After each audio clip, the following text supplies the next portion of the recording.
tardes.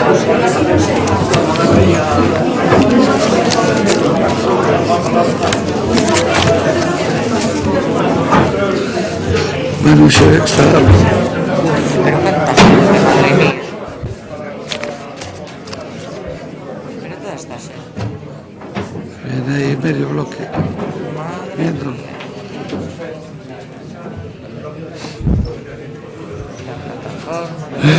Moi boas tardes. Señoras e señores concelleiros, pido yo público que vaya ocupando, a ver se hai asento para todos, que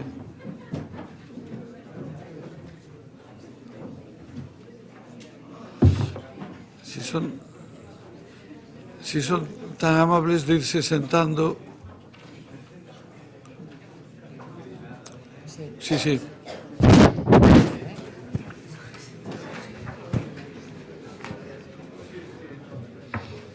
Bueno,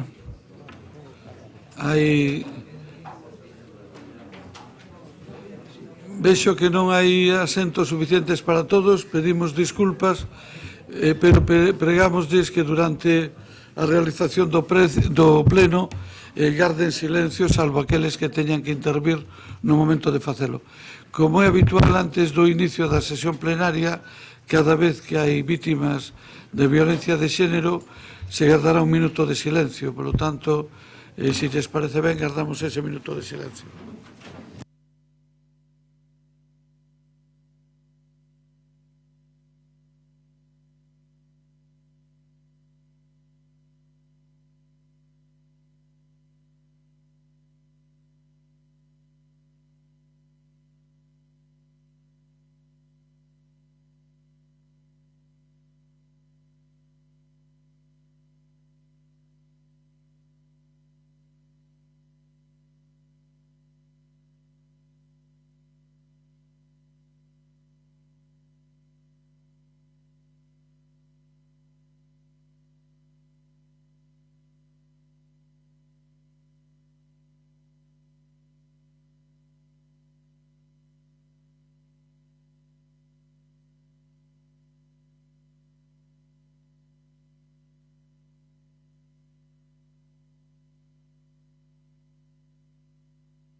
Damos comenzo á sesión plenaria.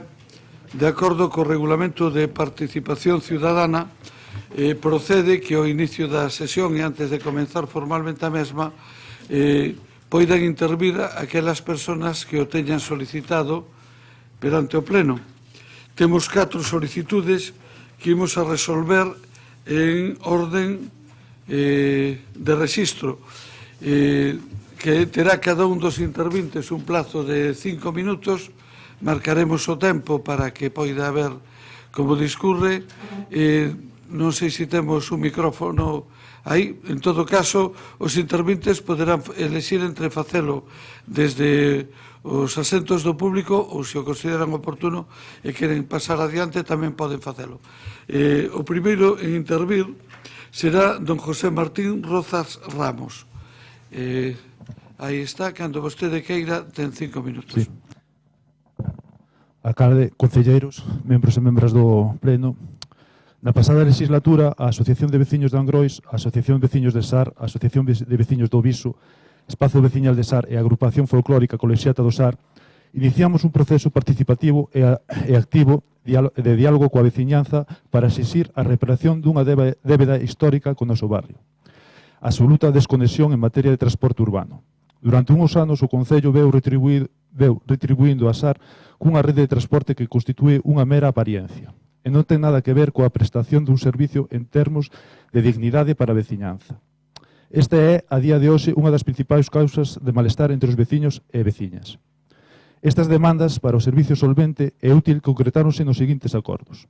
Co Goberno Municipal, saínte. En primeiro lugar, o imprescindible aumento de frecuencia da línea 7, C5 e C6, que pasaría a prestar con puntualidade o seu servicio, A fronte da actual variación de horarios e con frecuencias de media hora, tamén adoptamos o acordo de ampliación horaria do servicio na quenda de noite e activación destes nos fins de semana, xa que actualmente mantense o barrio de Sar prácticamente incomunicado os sábados e domingos e festivos coa caída das dúas líneas que o serven. Consignamos tamén o compromiso da utilización exclusiva de vehículos accesibles para a atención ás veciñas, veciños con dificultades de mobilidade ou con crianzas ao cargo, así como a súa adaptación para os nosos e as nosas maiores, que usan este medio para acudir á praza de abastos, sendo esta unha das actividades produtivas relevantes do barrio. Deste xeito, a nova línea 7 pasaría a prestar servicio á veciñanza de Angrois, cun trazado específico para incorporar a esta poboación á rede de transporte urbano, un sector de veciñanza que actualmente carece en absoluto deste servicio. Acordamos tamén a señalización axeitada das paradas, con espazos para manterse a cuberto do tempo, cabinas, sinaléticas horizontais e verticais e postes informativos, xa que moitas delas carecen de marcas de identificación e a pouca información física que se ofrece a esta é confusa. Precisas información sobre as frecuencias, horarios e rutas para alentar o seu uso. Ademais, respondendo ás concretas necesidades da veciñanza do piso. Ao seu embellecemento, acordouse a concreción dunha nova parada no medio da estrada do acceso á Cidade de Cultura, para salvar o gran desnivel que hoxe disuade na zona de utilización da actual rede de transporte. Non é preciso recordar, por público e notorio, que a exclusión do barrio de Sar dun servicio digno de transporte urbano resulta xa intencionada despois de tantos anos nos que os veciños levan reclamando unha resposta acorde cas súas necesidades. Non podemos seguir pasando por grandes proxectos do Concello baseándonos nas intervencións urbanísticas que excluen o uso dos vehículos particulares sin darnos unha alternativa útil e seria de conexión co centro histórico, ensanche, centros hospitalitarios, campus universitario e polígonos industriais. O Goberno municipal ten un compromiso político coa cidade que pasa pola inclusión plena á carteira de servicios públicos existente da veciñanza que vivimos nos barrios, no noso caso, en Sar. Pois iso non caben as desculpas. A solución pactada que se expuseron anteriormente para a total incorporación do barrio á rede de transporte urbano están acordadas, deseñadas e plasmadas en papel, con moito esforzo veciñal e despois de moitos meses de diálogo. As asociacións asignantes que representan o conxunto de sensibilidades do barrio ocúpanos esta quenda de palabra porque queremos sair deste pleno municipal cun compromiso claro do conxunto dos concelleiros e concelleiras de que se respetará o acordo e que tales acordos se executarán como estaba previsto a data de 1 de xaneiro de 2020. Queremos poder enviarlle unha mensaxe tranquilizadora á veciñanza de Sar, de que se pode e verá a fin reparada logo de anos de descoido, abandono e atraso en canto a este servicio. Exiximos, pois, que o posicionamento deste pleno cos acordos adoptados con anterioridade e coa súa execución sexan unánimes e claros. Porque queremos vivir con dignidade nuns barrios con servicios públicos de calidade e ao servicio de todos e todas. Logo de tantos anos de esquecemento a veciñanza de Sar, que quedan os dous camiños. Ou ben, o Goberno respeta as nosas conquistas, ou verémonos na obriga de sair ás rúas a defender os acordos, Agardamos que se impoña a sensatez, a seriedade e o compromiso, e que esta institución cumpra coa palabra outorgada. Só así os barrios podemos avanzar. Grazas. Moitas grazas a vostede. Moitas grazas a vostede. E o segundo turno de intervención corresponde a don Jesús Noia López en representación da Plataforma pola Recuperación do Sar. Boas tardes, pero eu son Antón Bouzas, veño en representación da Plataforma do Sar. Bueno, non hai problema ningún, pero aquí era eu que eu leo o papel, non digo outra cosa. Pois gracias por permitirnos falar. Bueno, vou tratar de axustarme aos 5 minutos, traio nada máis que un folio escrito. E bueno, como teño tan pouco tempo, pois vou ter que lelo, así que disculpade por eso. En primeiro lugar, vou facer unha declaración e despois vou detallar unha serie de puntos que solicitamos. A declaración que queremos facer é a seguinte. O río Sar, que nace no Concello de Santiago, ten unha longitude de 40 km, dos cales 15 percorren a trama urbana de Compostela desde San Lázaro ata Roxos. A súa cunca de 287 km cadrados baña terras de outros 5 concellos, ata desembocar no Ulla. A actual depuradora de Silvouta, completamente obsoleta, provoca dende hai décadas recorrentes verteduras de augas residuais sen tratamento. convertendo este río nunha auténtica cloaca. Augas abaixo, outros núcleos urbanos importantes como Brión e Ames tamén verten a outra depuradora, claramente infracapacitada para unha depuración con garantías. Así, trasládase a contaminación fluvial aos concellos polos que discurre e finalmente chega ata a Ría da Arousa. Resulta particularmente inaceptable que o treito máis afectado por esta contaminación sexa o que está declarado como zona LIC pertencente á Rede Europea Natura 2000.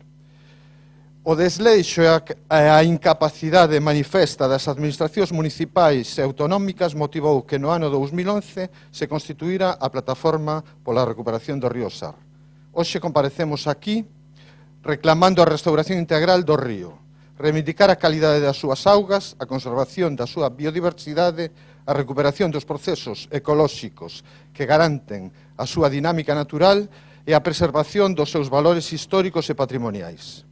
Por conseguinte, reclamamos os seguintes puntos que se detallan a continuación.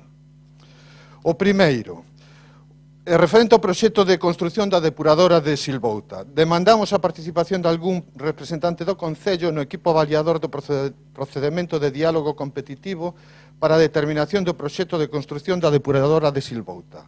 Dado que actualmente este equipo está composto únicamente por 2 técnicos da Aquaes e que o Concello é o pagador exclusivo dos proxectos preliminares por un importe de 450.000 euros. Consideramos imprescindible, por tanto, a presenza de algún representante técnico do Concello. O segundo punto fai referencia ás verteduras. Demandamos información das investigacións e sancións relativas ás verteduras producidas no río Sar á altura das piscinas municipais os días 25 de agosto e 12 de setembro, que eran vertidos de cor branco, e verteduras na Ponte do Sar o 26 de marzo, vertidos de cor marrón. Así mesmo, instamos a empresa Viacua a executar as obras de acometida de augas residuais das vivendas que verten directamente ao río Sar na travesía da Fervenza e na rúa Poza Real de Abaixo, en Conxo. O terceiro punto fai referencia ao colector interceptor xeral do río Sarela. Solicitamos información sobre a redacción do proxecto colector interceptor xeral do río Sarela iniciado no ano 2016 e encargado polo Ministerio a empresa Fulcrum por un importe de 192.000 euros.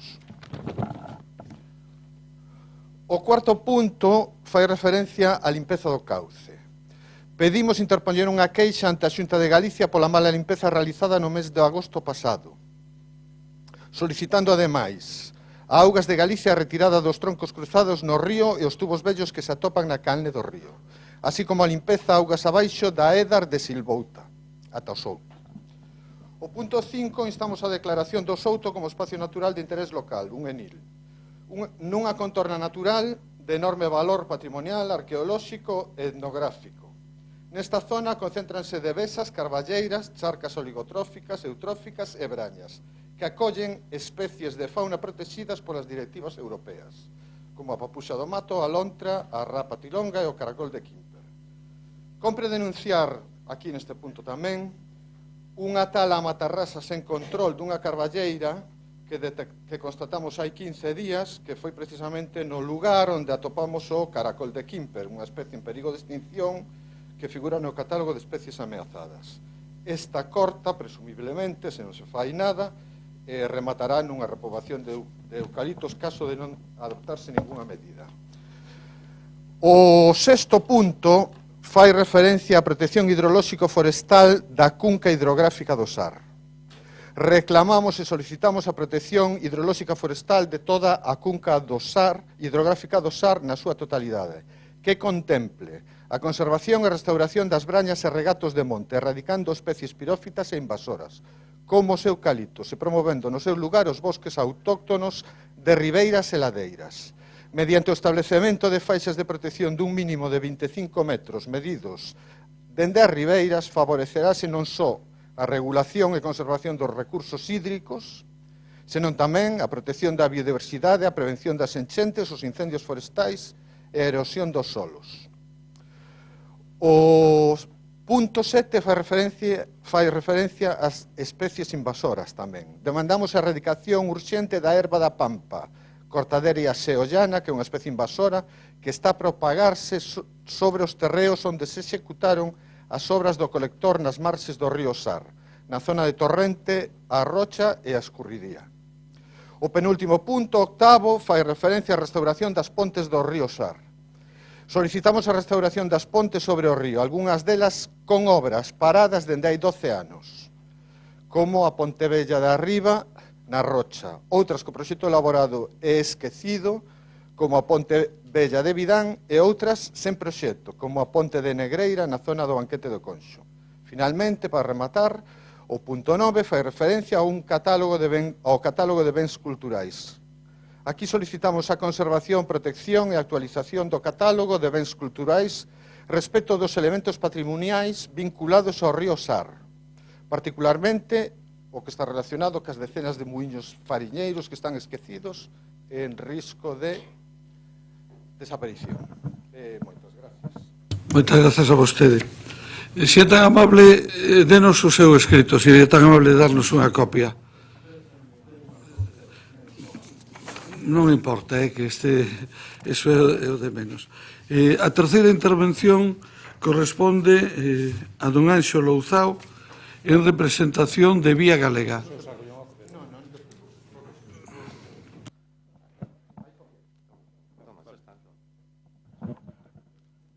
Sello Ujier, por favor. Vale, gracias. Boa tarde a todos e a todas. Agradecer, en primeiro lugar, en nome de Vía Galega, a oportunidade que termos aquí de presentar a moción sobre a emigración. Dar tamén as grazas ao BNG por facer súa esta iniciativa, moción que foi presentada no porteiro único da Xunta de Galiza aos 313 concellos e aos seus grupos que o compoñen, incluído, evidentemente, o Concello de Compostela. Son hoxe xa moitos os concellos que aprobaron esta moción e agardamos que sea o Concello de Compostela un máis. Pois, como é sabido, Galiza conta cunha riqueza de recursos naturais e enerxéticos innegables. Atesoramos un territorio con múltiples posibilidades productivas. Somos un país con grandes potencialidades para asegurarnos un futuro de benestar para todos e todas as galegas e rematar así coa emigración estrutural. Porén, milleiros e milleiras de galegos, nomeadamente desde mediados do século XIX, víronse condeados a ter que marchar lonxe da terra para buscar traballo. Todo un drama persoal, un drama social e un drama nacional. A migración provoca desgarro familiar, desarraigo, avellentamento da poboación e debalo demográfico. Conduce ao seu desenvolvemento económico e falta de estímulo colectivo e pon en perigo o noso futuro como país. A emigración galega, lamentablemente, non é pasado. É unha triste realidade que nos continúa golpeando e ameazando como país, como pobo. Cada ano son máis de 20.000 galegos e galegas con idades comprendidas entre 16 e 50 anos que seguen emigrando. Son, na última década, máis de 80.000 galegos e galegas comprendidos entre 16 e 29 anos abandonaron o noso país. Mozos e mozas que, ante a falta de perspectiva de futuro e traballo, tiveron que coller a maleta para se gañar a vida fora. Unha desfeita para Galiza, que se esforzou en formar cos seus impostos unha xeración para que, porén, o seu coñecemento e o seu traballo contribuya ao progreso, ao desenvolvemento doutros territorios, en vez de reverter no propio país. O debalo demográfico é tal que a poboación de Galicia no ano 1900 representaba o 10,6% do total do Estado español e duplicaba a media do Estado. Hoxe, só significa o 5,7%. A nosa densidade de poboación situouse por vez primeira por debaixo da media do Estado. Mas cabe preguntarse como se explica que, sendo Galiza un país con grandes recursos naturais e enerxéticos, múltiples potencialidades e capacidade productiva e de traballo, continúa emigrando? A explicación hai que buscala na nosa subordinación política e na condición periférica e dependente da nosa economía. Isto é o que explica a destrucción de parte importante da nosa base productiva, o expolio dos nosos recursos, o desmantelamento industrial do noso sector agrario e gandeiro. Todo isto contribuiu ao desemprego, aos baixos salarios, á precariedade laboral, á ausencia de políticas sociais ambiciosas, ao debalo demográfico e ao aumento da migración. Por isto, solicitamos desta corporación que exixa que a Xunta de Galiza asuma a emigración galega como un drama social e nacional, que conciba este problema como unha emerxencia nacional e outorgue prioridade ás políticas que ataquen as súas causas, impulse políticas que aseguren o dereito a un traballo digno na terra e creen as condicións para favorecer o retorno das persoas emigradas. Propoña a constitución do seo do Parlamento galego unha ponencia sobre a emigración galega, co obxectivo de que no prazo máximo de 5 meses estude e propoña as medidas políticas necesarias para rematar con este drama que ao longo da historia e actualmente golpean ao pobo galego. Deben ser eixos destas políticas a defensa da base produtiva do país e dunha economía autocentrada, que contemple un plano de desenvolvemento industrial e mobilice os enormes recursos que posuímos para xerar riqueza e emprego na Galiza. A creación de emprego digno de calidade, o desenvolvemento de políticas sociais que aseguren a igualdade e favorezan a conciliación da vida laboral e familiar, a atención á dependencia e o fortalecemento dos servicios públicos. A posta en marcha de políticas que promovan e lle dean forza aos sectores estratégicos e ao tecido industrial de Galicia, nomeadamente o agrogandeiro, o forestal, o marítimo pesqueiro, o enerxético e o I+I. Agardamos que compartan con nós estas propostas e que aproben co seu voto esta moción para rematar coa sangría que supón para Galiza a emigración. Moitas grazas. Moitas grazas a vostede, señor Louzao. E a última das intervencións previstas previas en este pleno corre a cargo do señor Quintáns en representación da Asociación de Veciños de Figueiras. Cando vostede queira. Boa tarde. Primeiro agradecer que nos escoiten e queremos deixar claro un malestar xeral que hai nos veciños da zona de Barda Baixo. Entón, vou a explicar aquí o escrito que presentamos no rexistro. Na redacción do proxecto non se contempla ningunha zona ao marxe do carril de circulación para que o servicio de transporte público, urbano ou escolar poida facer as paradas con seguridade para os viaxeiros e para os vehículos. O pasado 16 de 9 de 2019, un vehículo atropelou un neno de 12 anos na parada das Moas de Arriba. A desconformidade dos propietarios das vivendas do lugar de Barda Baixo cas prazas de aparcamento que se ubican diante das súas vivendas fixo que presentaran un escrito firmado por todos eles solicitando unha modificación do proxecto. A parte desto, o malestar tamén ven dado porque non se inclúe na valoración o prexuízo producido por causa da perda de edificabilidade da parcela, na superficie que resulta logo de reducila nos metros cuadrados que se expropian. Non se inclúe tampouco a perda dos valados e muros que pechan a parcela, nin o proxecto de obras se inclúe a súa sustitución. Isto implica un prexuízo causado pola propia expropiación, xa que a reconstrucción dos valados irá a cargo dos expropiados, con un custe moi superior á propia indemnización ofrecida, polo feito de que a reconstrucción queda condicionada á obtención da preceptiva licencia de obras, o pagamento da súa correspondente tasa e o obriga do aboamento do imposto de construcción, instalación e obras establecido polo Concello de Santiago na Ordenanza Fiscal 104.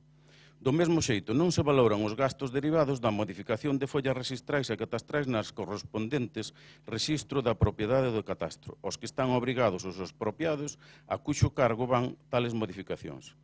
Igualmente, non se valoran as necesarias modificacións nas conexións aos servicios de auga, luz, gas, saneamento, teléfono, canalización das pluviais motivadas pola expropiación e que de novo van ao cargo do expropiado.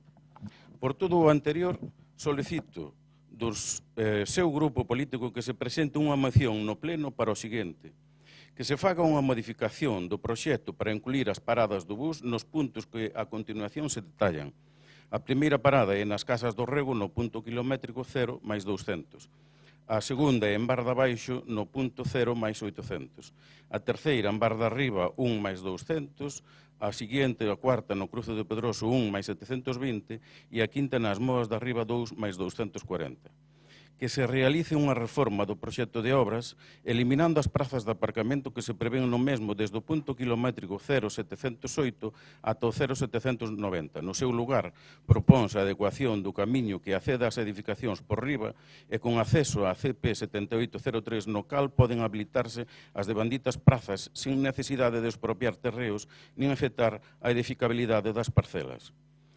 Que a reconstrución dos valados, muros máis das novas conexións aos servizos sexan realizados pola Deputación, así como se garantan os necesarios accesos ás vivendas para as persoas con mobilidade reducida nas vivendas donde xa existe. Que os gastos derivados da modificación das follas rexistrais e o prexuízo causado pola perda de edificabilidade se teñan en conta na valoración do xusto prezo. En todo caso, estas circunstancias faránse valer no procedimento oportuno que van a reclamar cada un dos propietarios. Cando se fan obras de remodelación nas rúas, a tendencia é retirar os coches da vía pública para favorecer a circulación máis a seguridade.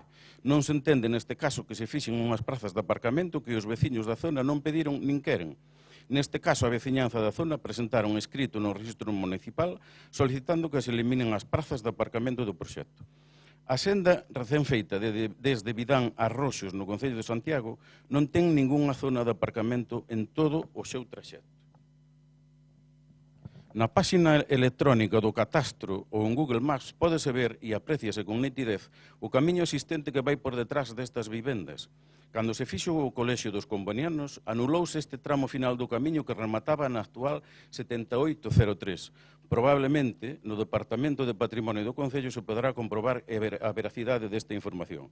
Camiño por onde podría ir perfectamente a senda peonil, aproveitando desta maneira por primeira vez de adecentar este camiño con cunetas para evacuación de pluviais, alumeado, máis unha capa de zaorra.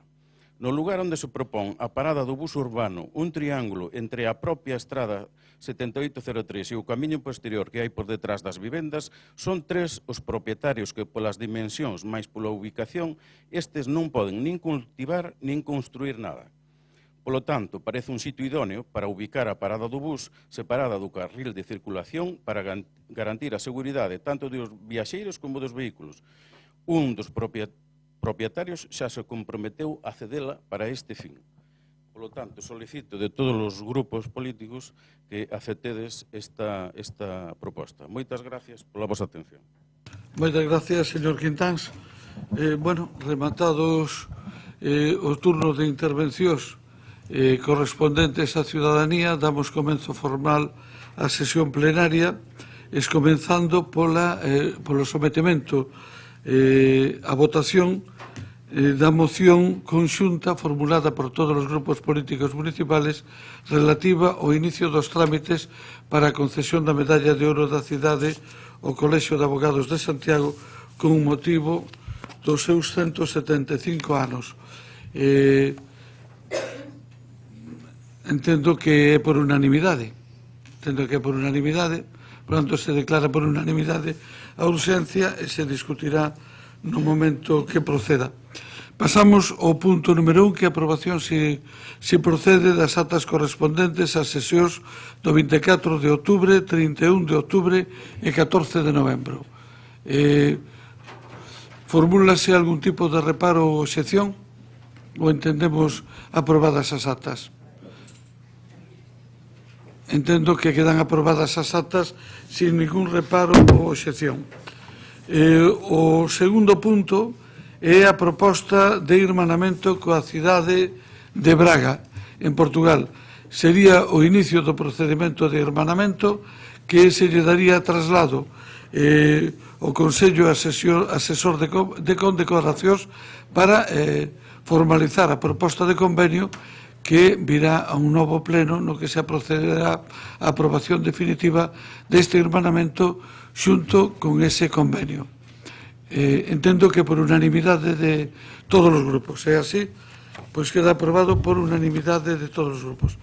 Pasamos ao punto número 3, que a proposta de ampliación dos usos dotacionais permitidos polo vixente plan xeral e plan parcial no sub 14 sito no Castiñeiriño. Desean intervir os grupos, entendo que é así. Polo tanto, abrimos turno de intervencións, comenzando polo Grupo Socialista. Si son capaz de cambiar isto, aí está. Señor Guinarte.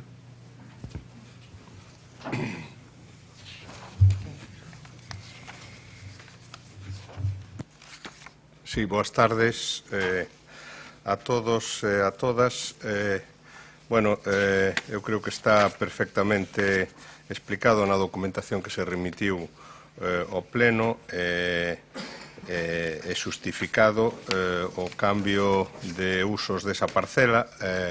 O tema trae causa dun convenio que o Concello de Santiago asinou coa Consellería de Política Social da Xunta de Galicia para a cesión dunha parcela con destino á construción dunha residencia de maiores no ámbito do Plan Parcial de Fontiñas.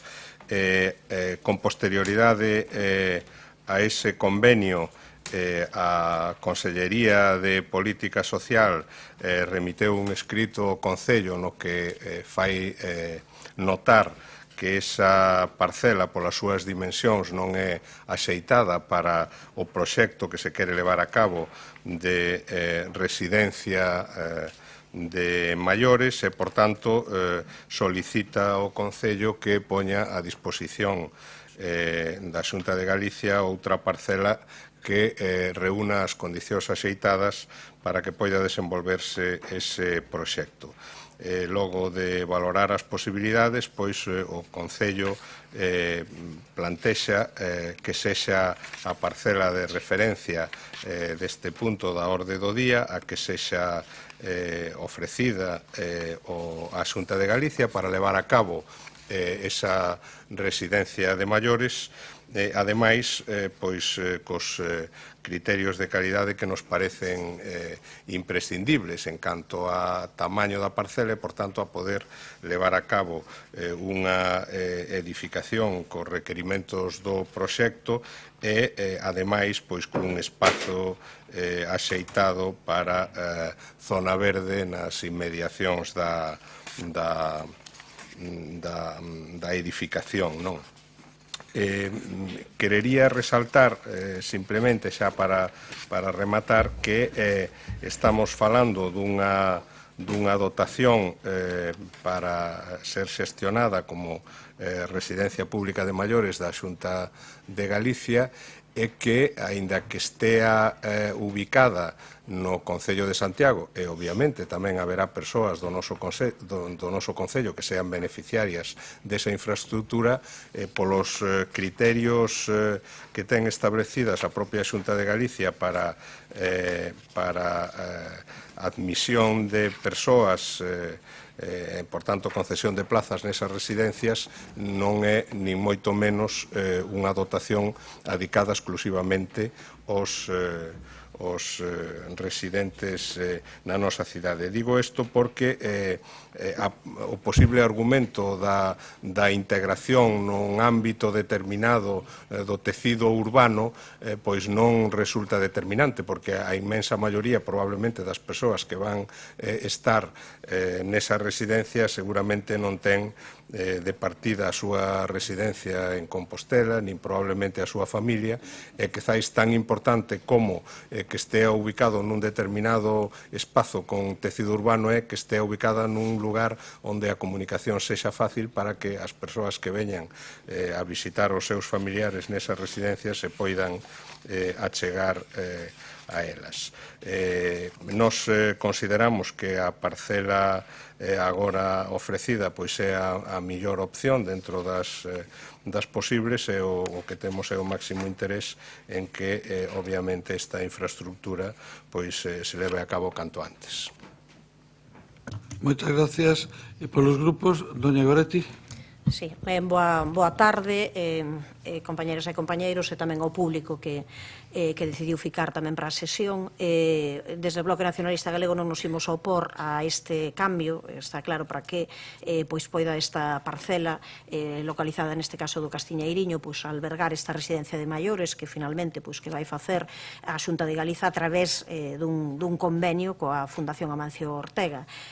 Mais o certo é que sí que nos extraña, polo menos queremos deixar constancia de que se faga un cambio en tan pouco tempo, porque aínda 8 de outubro houve unha reunión do alcalde e a Conselleira de Políticas Sociais coa Conselleira de Política Social onde se continuaba falando desa localización aínda nas Fontiñas como unha localización boa, unha localización a que non se lle vía problemas. En menos dun mes hai unha carta escueta por parte da Conselleira de Política Social da Xunta de Galiza onde é certo que considera que non ten espazo suficiente, que o edificio debería de elevarse menos en altura e precisar máis espazo e dispor de máis zonas verdes.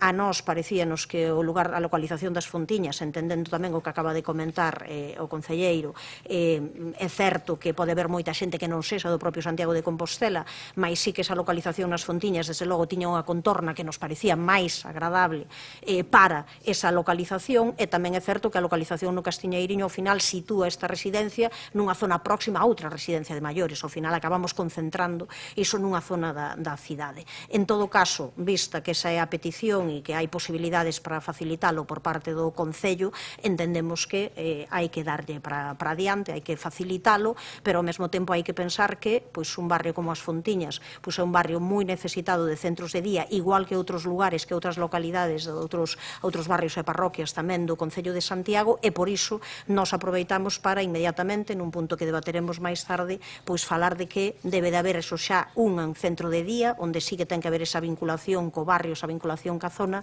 nas propias Fontiñas. Entendemos que é un sitio onde é necesario pular, xa que, neste caso, a facerlle esa solicitude á Xunta de Galiza para que iso poida ser, dado que, ao final tamén, xa digo, este diñeiro sai da Fundación Amancio Ortega, e non directamente do diñeiro do orzamento da Xunta.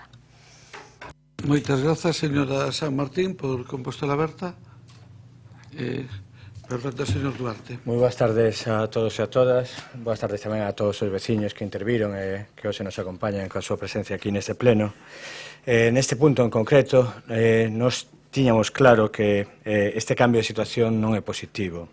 E temos claro porque, ademais, a Xunta de Galicia no ano 2017, cando se interesou, preguntou en concreto pola parcela AS20, a que está xusto detrás do novo edificio dos Xulgados e do Centro Sociocultural de Vite, na que está na parcela no entorno de Cotaredo.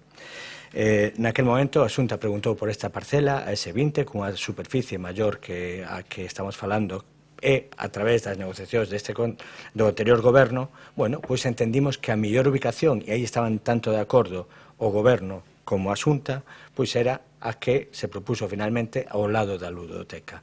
Non había inconvenientes e no ano 2017 chegamos a ese acordo que foi materializado finalmente nun convenio asinado durante o 2018. Por lo tanto, no barrio de Fontiñas había dúas opcións. Unha, a que estaba inicialmente prevista a S20, e outra que nos entendíamos que resolvía mellor a cidade, porque era unha peza que estaba sin uso como aparcamento disuasorio prácticamente, como leira parking, que era a que estaba ao lado do Centro María Miramontes. Por lo tanto, nos cambiamos ou decidimos que esa era a mellor. Había outra opción de S20 e agora, 2 anos despois, volvemos a poñer o contador a cero e volvemos a trasladar a ubicación da residencia. E preocúpanos, porque entre as explicacións que nos dan é que vai ser unha residencia que está destinada fundamentalmente a xente de toda Galicia que poda chegar aquí. Ahora mesmo a Xunta ten 3 ubicacións. Unha na Porta do Camiño, que é para xente de toda Galicia que pode ter uso nese mismo centro de día e residencia maiores, tamén a de Volta do Castro e tamén a de Fundación Otero, que son outras 150 plazas. Xestiones as 3. E ainda que poda vir xente que non é de Santiago, sí que entendemos que é primordial para a xente maior que está nunha residencia a súa proximidade a un barrio, a unha contorna. Creo que erros como trasladar o asilo da Rúa de Carretas ao monte ali en San Marcos, creo que son decisións que nunca son positivas. Neste caso volvemos a sacar os maiores para o extrarradio e creemos que non é a mellor solución. Nós non queremos obstaculizar que siga adiante a residencia e absterémonos porque creemos que vai se visibilizar. Pero sí estamos en contra de que se vaya dun barrio que ten unha necesidade moi clara, porque sí que haberá composteláns nesa residencia e que vaya ao extrarradio. Por lo tanto, o noso voto será abstención.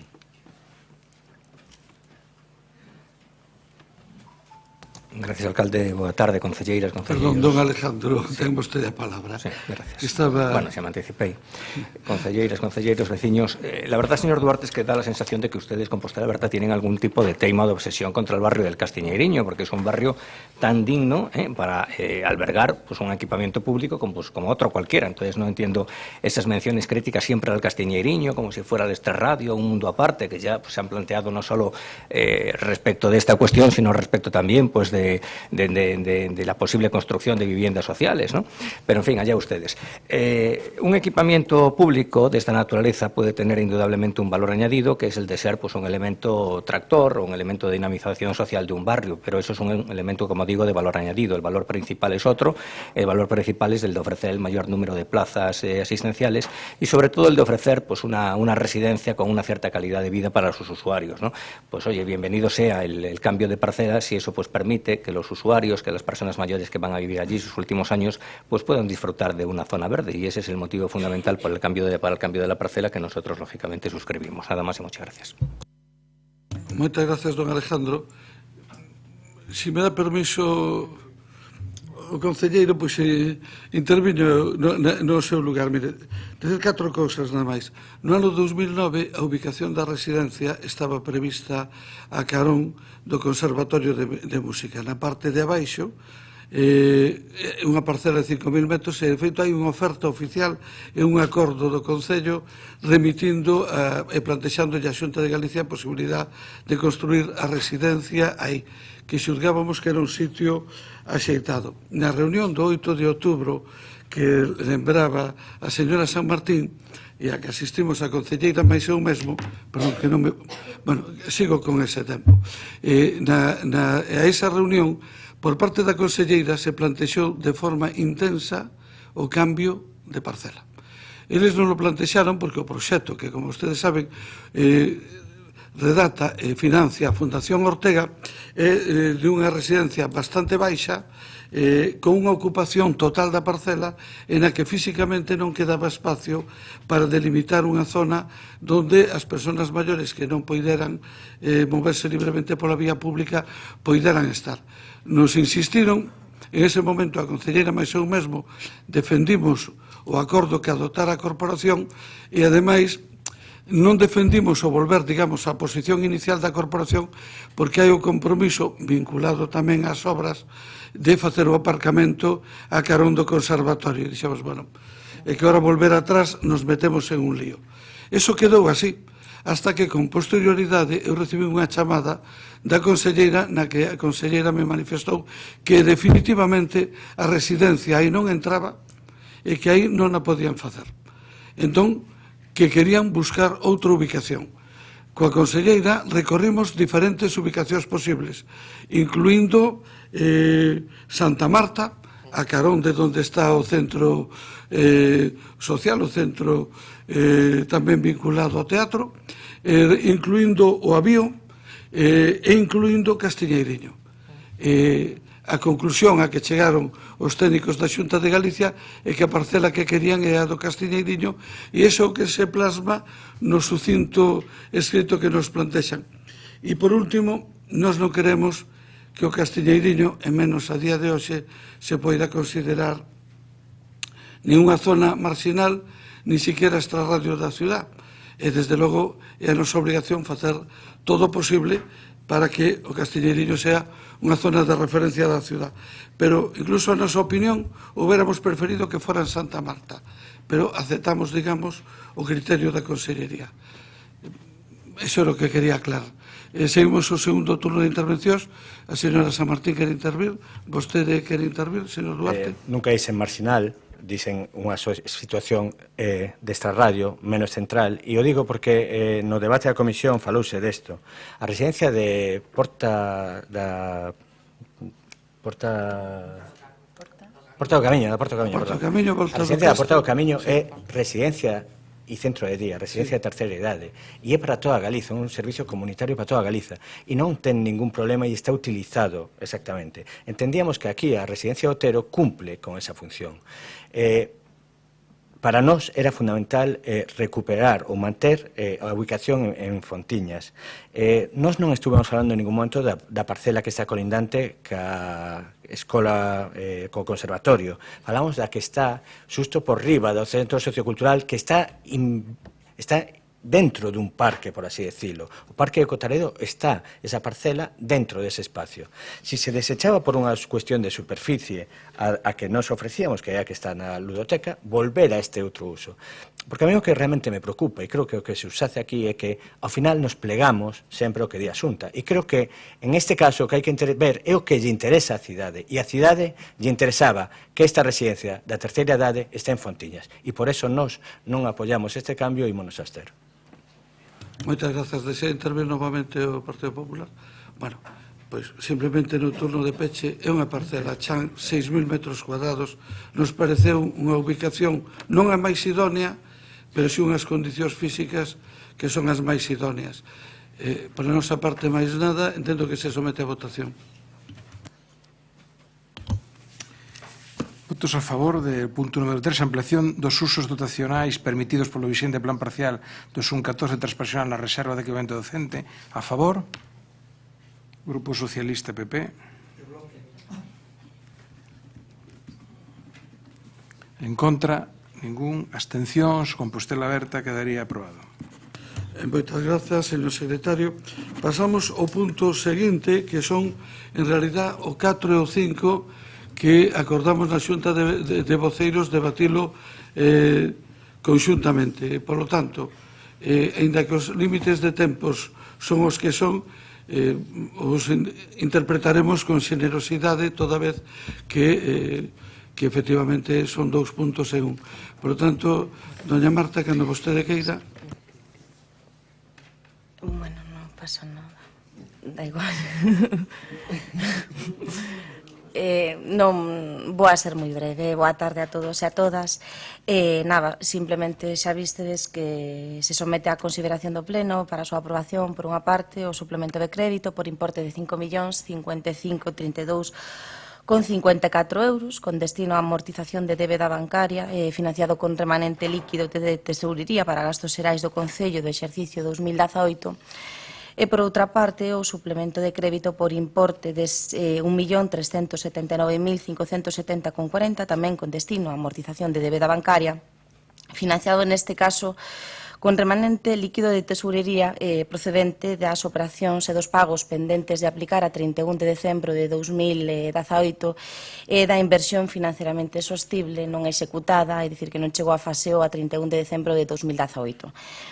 Non vou a dicir que, bueno, que pola parte que corresponde a este goberno, que son os 5 millóns, pois non é unha boa nova, singular a dúdas, pois amortizar débeda bancaria nestes momentos nos que nos situamos non é, xa é unha obviedade que non é unha boa noticia. Os datos do PMP xa son oficiais, xa os pudestes ver, estamos por debaixo dos 34 días en outubro, non por debaixo do que exixe a normativa legal, que son os 30 días. Estamos traballando en recuperar e manter esta situación, ese é o noso obxectivo para que, bueno, evidentemente, en videiros situacións de superávit orzamentario, que cada vez esperemos que cada vez pois sexa menos, entendedeme o que trato de dicir, polo menos un equilibrio, pois poder utilizar os recursos eficientemente. Tampouco teño moito máis que decir, podo excusarme nas razóns que impediron recuperar o PMP antes, creo que son de sobra conocidas, ou polo menos así as trasladamos reiteradamente. un modificativo de crédito que se aprobou en xullo e que polos seus prazos tardan en entrar en vigor para o pago da conta 413 por máis de 1.700.000. Despois facturas pendentes de pago con cargo ao novo orzamento que entrou en vigor cando entrou en vigor, todo eso retrasa o PMP e despois, bueno, un pouco a situación de expedientes e de situacións sin contrato que de algún modo ralentizan toda a burocracia e que, bueno, estamos intentando correxir e, bueno, de algún modo os datos de outubro pois son lixeiramente mellores, non bons, sin lugar a dúbidas, pero lixeiramente mellores. Moitas grazas. Turno de intervencións, señora San Martín, polo bloque. Ben, pois, finalmente aquí estamos, non? Onde non queríamos estar, antes do que pensábamos, cumprindo os peores presaxios do alcalde, non? Que xa dixo que non se ia ser capaces de poñer ao día no período medio de pago a proveedores, e que, por tanto, ao final, pois, o que temos que facer é amortizar débeda e non porque queiramos. Eu, polo menos, agradezo a sinceridade da concelleira ao dicir que non é unha boa nova, que é unha obviedade que non é unha boa nova e que non queda outro remedio máis que facer iso, pero tamén temos que recoñecer que é o peor escenario para a veciñanza de Santiago, nestes momentos, o peor. Facendo un resumo, o remanente final resultado, pois, ao final todos os entes do Concello en 2018 estamos en 17 millóns de euros, deses poderían utilizarse 12 millóns e medio, e o resultado é que case 86% do total dos 12 millóns van para amortizar débeda, e o 14% para pagar facturas de anos anteriores. Así que, ao final, claro, a quen lle podemos achacar, non? A concelleira non quería falar agora de quen é a responsabilidade de que esteamos nesta situación nestes momentos. Incúmprese o período medio de pago a proveedores, pero ao final son problemas internos, problemas que podemos chamar estruturais, de organización, de mala resolución económica interna, os que ya hai que poñer resolución. O que non podemos estar é continuamente dicindo hai problemas estruturais, amortizamos débedas, en vez de facer tantas obras que son necesarias do Concello. En vez de ir para investimentos, pois imos nun momento onde pois a débeda que ten o Concello é non só máis que tolerável, senón que está pois moi lonxe do nivel de endebedamento que permite a legislación. Así que o certo é que nós podemos estar, creo que aburridas e aburridos do tema, e dicindo, bueno, ao final, outra vez, aquí estamos co mesmo. Pero claro, aforramos porque incumprimos o que lle vendemos ao conxunto da poboación que imos facer. Decimos que temos un orzamento, imos executar todo isto, e logo resulta que entre o que decimos inicialmente que imos facer e o final, pois hai un paso intermedio enorme onde amortizamos débeda e, claro, non cumprimos os orzamentos, así que a xestión que facemos é unha xestión mala, non? Temos eses niveis de execución tan baixos, facemos, claro, unha de dúas, ou están mal feitos os orzamentos ou xestionamos pésimamente, pero non cumprimos, non? Eu creo que iso sobre o primeiro dos expedientes, pero sobre o segundo ainda é peor, claro. Eu creo que ainda agrava a cousa, non? Porque, claro, ao final era de aquelas cuestións que aínda tiñamos para poder facer investimentos financeiramente sustentáveis, non?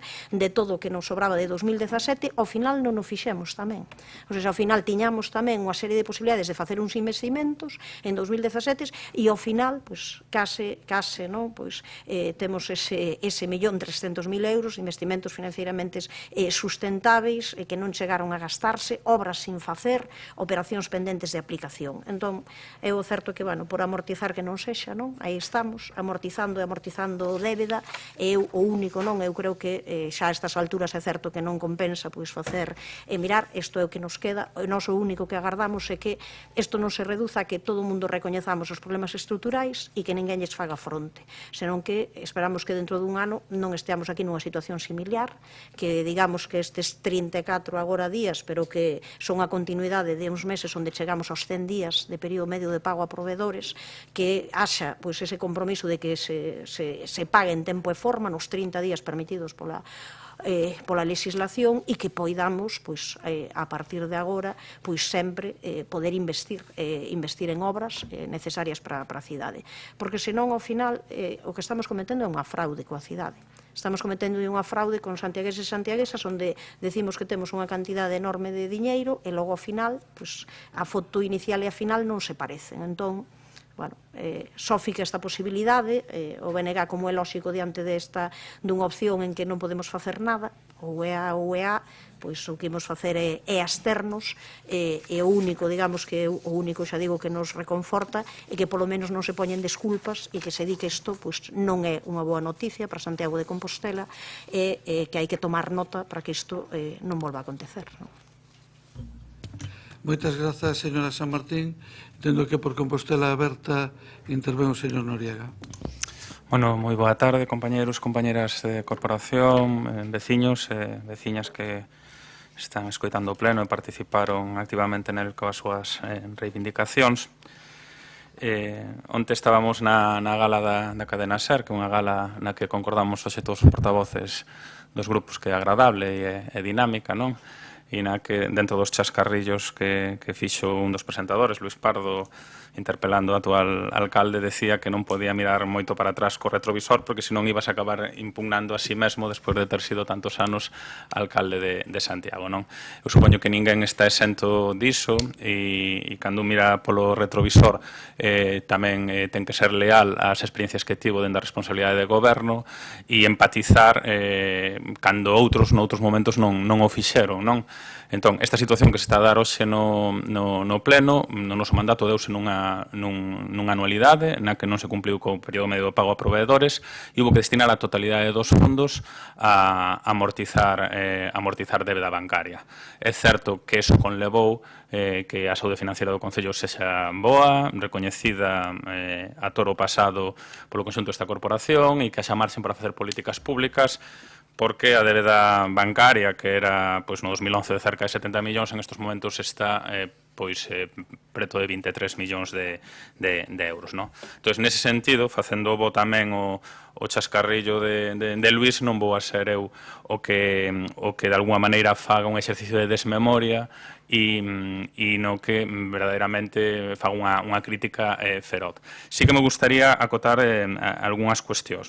Eu agradezolle o tono, incluso a interlocución no tema das ordenanzas fiscais a concelleira e non está en estes momentos no meu estado de ánimo levantar ningún tipo de desconfianza na nosa estupenda relación política de diálogo. Pero é certo que estes días eu creo que se verqueron determinadas cuestións respecto a este incumprimento do período medio de pago a proveedores, as consecuencias que tiña este incumprimento e as responsabilidades que, por alusións ao Grupo de Goberno de Compostela Aberta, non son correctas ou, polo menos, non se axustan a un coñecemento da situación.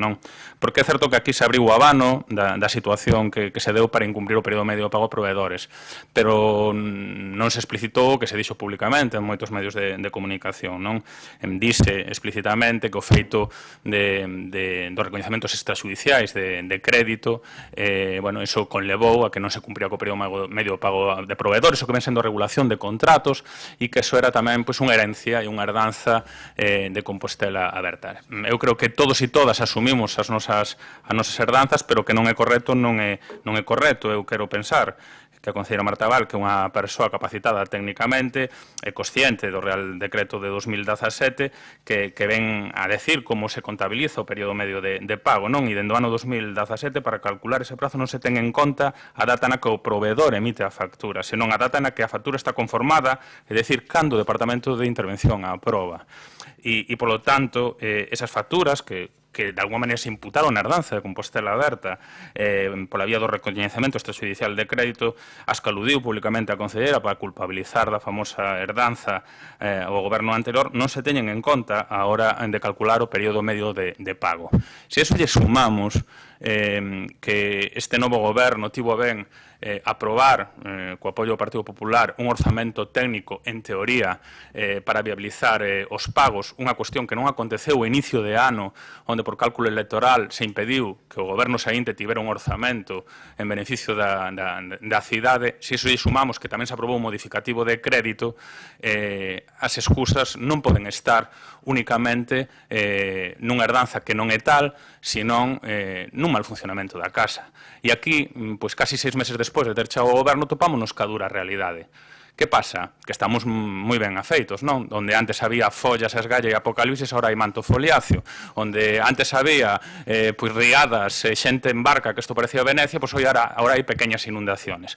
Onde antes había concursos que quedaban desertos e que isto era polo descrédito de Compostela Aberta, agora hai silencios cómplices con concursos públicos que quedan desertos. Entonces, o que non se conta non existe e vivimos todos máis cómodos. E se a maiores lle podemos imputar o morto desta situación ao goberno anterior, pois millor, que total, nadie lles vai a recoller a explicación, pero quedome moito máis tranquilo e ao forro terapeuta xa digo aquí. Polo tanto, utilizarei o segundo turno para contestar unha cuestión que dixo Goretti, que tampouco é así exactamente, e darei os datos en concreto do segundo punto. A nosa posición por responsabilidade vai ser a facilitación, vamos a externos, pero tamén deixando clara a nosa posición. Moitas gracias. Moitas gracias, señor Noriega. Entendo, don Ramón Quiroga, polo Partido Popular.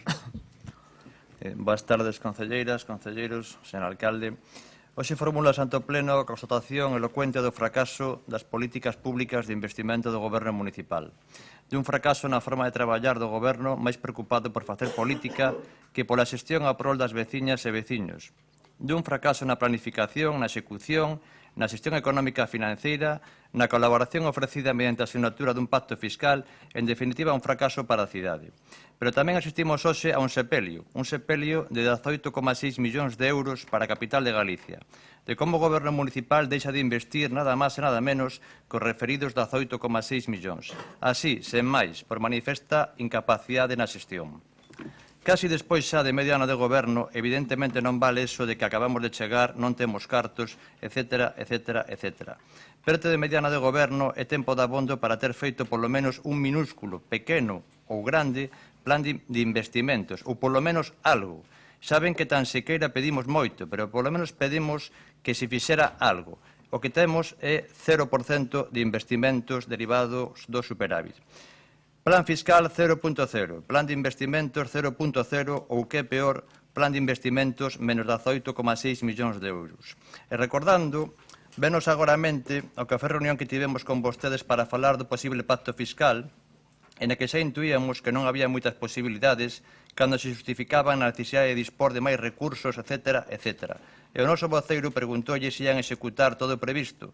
Gran pregunta, pois ben, parece que a resposta verdadeira chega agora. Pero tamén me ven á mente o derradeiro pleno da Conta Xeral, cando criticábamos na nosa labor de control ao goberno os excesos de recaudación e superávit sen investimentos e sen baixar os impostos, e a compañeira e amiga concelleira de Facenda dicía que ia ter que facer maxia para cadrar os ingresos e os gastos. Pois sí que parece que fixeron maxia, pero cos investimentos, porque é bastante difícil que de 18,6 millóns de euros non se execute un só euro. Cando se presentaron as eleccións municipais como un novo proxecto para a cidade, co slogan Vamos Santiago, se presentaron como unha rexeneración. Decían no seu programa electoral, un novo proxecto urbano, facer de Compostela a capital outra vez. E dentro do seu programa anunciaban a mellora da xestión económica municipal e decían, efectuaremos unha programación plurianual dos investimentos municipais facilitando a participación cidadán, pero tamén a realización efectiva dos mesmos, evitando as baixas tasas de execución dos últimos anos. Pois queda claro que están incumprindo o 100% nese punto o seu programa electoral e que as veciñas e veciños, desde logo, non poden estar satisfeitos. Non baixan os impostos non executan os investimentos e devolven os cartos aos bancos. Volvendo ao inicio, o relato do fracaso da xestión, herdaron 17,2 millóns de euros. É certo que non son responsables do devandito récord histórico, pero sí dos seus efectos e da xestión, máximo cando xa ten transcurrido máis de medio ano. Destos 17,2 millóns, en xullo, xa a prisa correndo, claro está que xa entón non confiaban moito nas súas posibilidades, adicaron, ademais de 1,8 a pagado de facturas no caixón, nada máis e nada menos que 5,7 a devolverlle cartos anticipados aos bancos, sen facer tan sequera unha mínima auditoría de necesidades urxentes para a cidade. E ante a incredulidade do Grupo Popular, anunciaban a bombo e platillo que non ian cumplir co período medio de pago a provedores. Así tamén, sen máis, non executamos, non cumprimos. Sen lugar a dúbidas, toda unha antoloxía da non plasmación desa rexeneración no seu programa electoral, resumido en a mellora da xestión económica municipal. Pero algo si confiaban nas súas posibilidades. En a propia proposta de amortización de débeda, en xullo, decían quedando 5 millóns en espera do retorno a unha situación de cumprimento do PMP que permita destinalo a investimentos financiaramente sostibles. E nós decidimos esperar e preguntamos varias veces no pleno por destinos desos investimentos, 5 millóns, pero está claro que a espera se convertiu en desespera. E polo medio, porque parecía que non lle ian a chegar os cartos para todo o que ian facer, presentaron urxentemente en agosto, repito, urxentemente en agosto, cando restan 4 meses para rematar o ano, un orzamento 2019 ao que chamaron técnico e que era un cúmulo de retallos sen claridade algunha de novos proxectos para a cidade. E o tempo vai dándonos a razón, aínda así abstivémonos por lealtade ca cidade. Con estas bimbias ou mimbres, con un orzamento que ia solucionar todos os problemas e cando pudimos ver claramente o resultado da liquidación, lle presentamos un pacto fiscal para a legislatura e lle ofrecimos colaboración institucional para os grandes asuntos da cidade. En políticas fiscais eficientes, baixar os impostos supón un alivio fiscal despois de 10 anos de subida dos tributos, mellorando a renta disponible das persoas do comercio e dos autónomos e as pequenas empresas. Un plan fiscal perfectamente justificado en todas as magnitudes, desde o aumento do padrón, das liquidacións, dos superávits e dos 42 millóns de euros nos bancos. Pero non foi posible, a pesar de presentar emendas á proposta, aprobaron un plan 0.0 que increíblemente venderon como unha rebaixa de impostos e lle gañan 40.000 euros, ilusorio e ficticio porque as rebaixadas son prácticamente nulas en varios casos. En resumo, non sendo posible o pacto fiscal porque dicían que non había recursos, a xestión que fixeron con 17,2 millóns de euros de superávit foi a seguinte.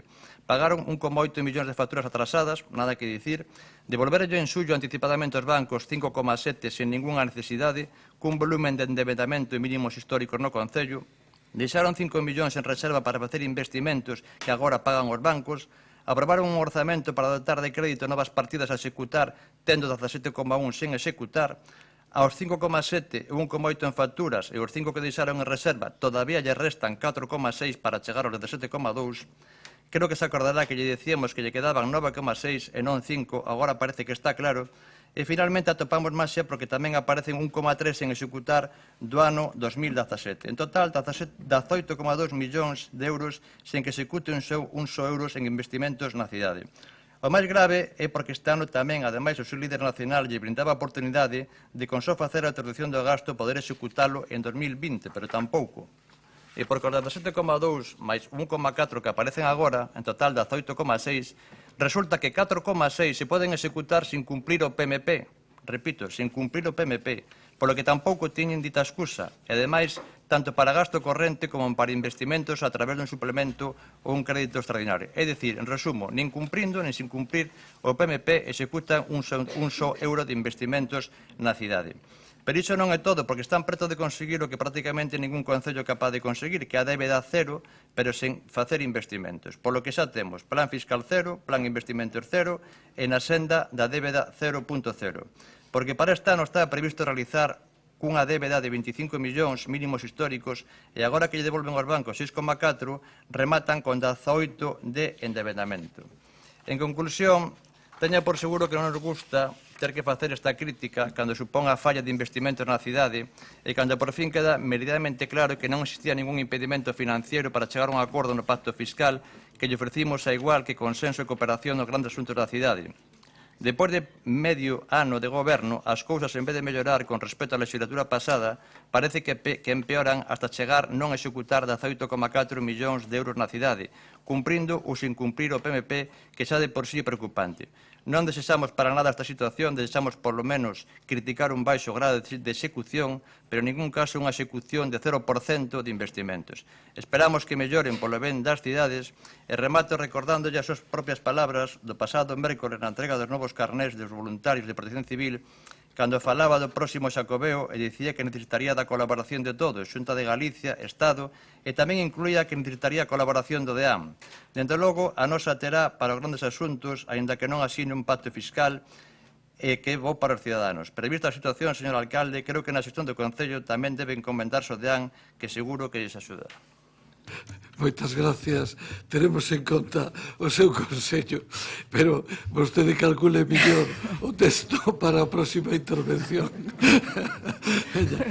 Abrimos o segundo turno de intervencións.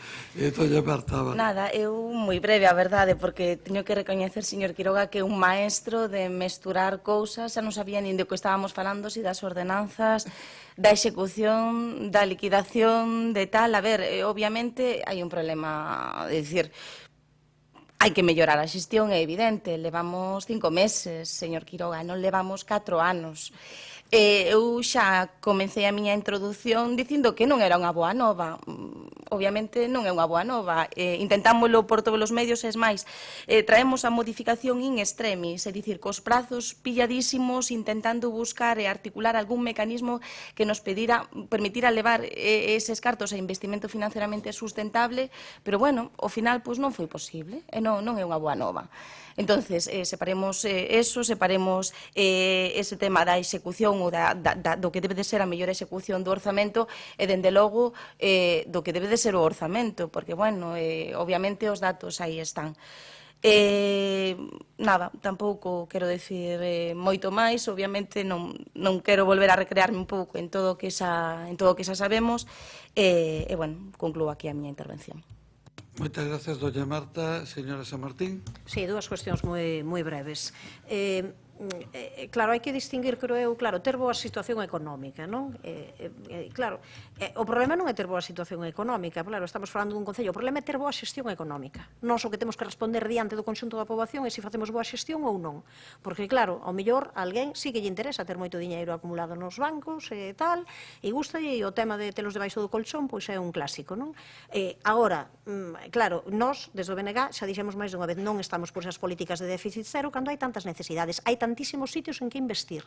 E logo, ainda por riba, temos uns investimentos que xa decidimos que os íamos facer e non somos capaces de executar nin eses investimentos financieramente sustentáveis que tiñamos en riba da mesa.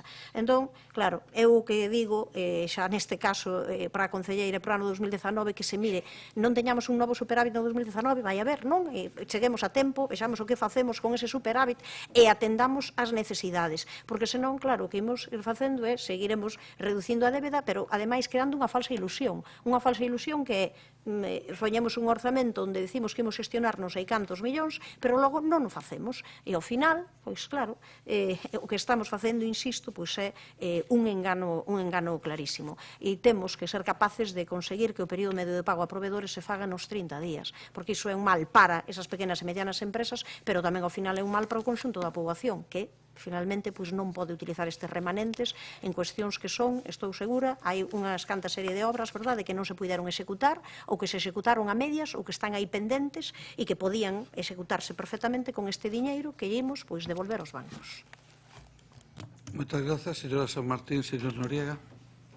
Que antes asusteime o tempo a diferencia do meu colega do Partido Popular e non pude completar a exposición, non por guardarme a carta para o final, non?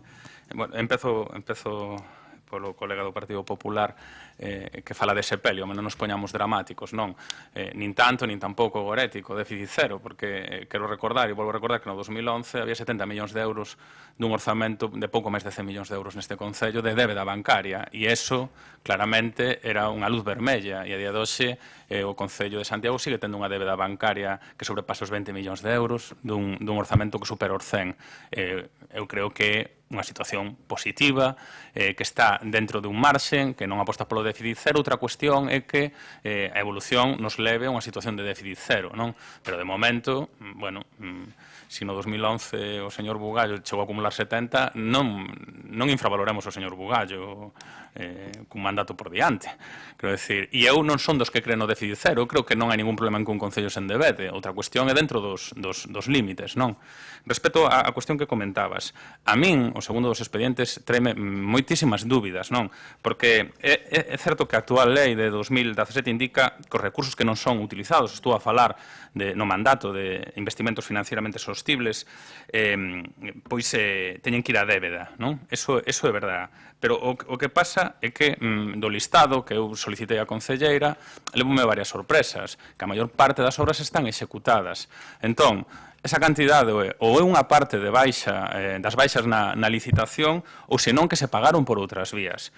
Porque estamos a falar do proxecto de vías e obras de reparación de pavimentos de Sararins, que está executado, é dicir, tan só hai que ir a velo. Estamos a falar na actuación no Espírito Santo, que tamén está executada. Estamos a falar da obra das Cancelas, que se executou.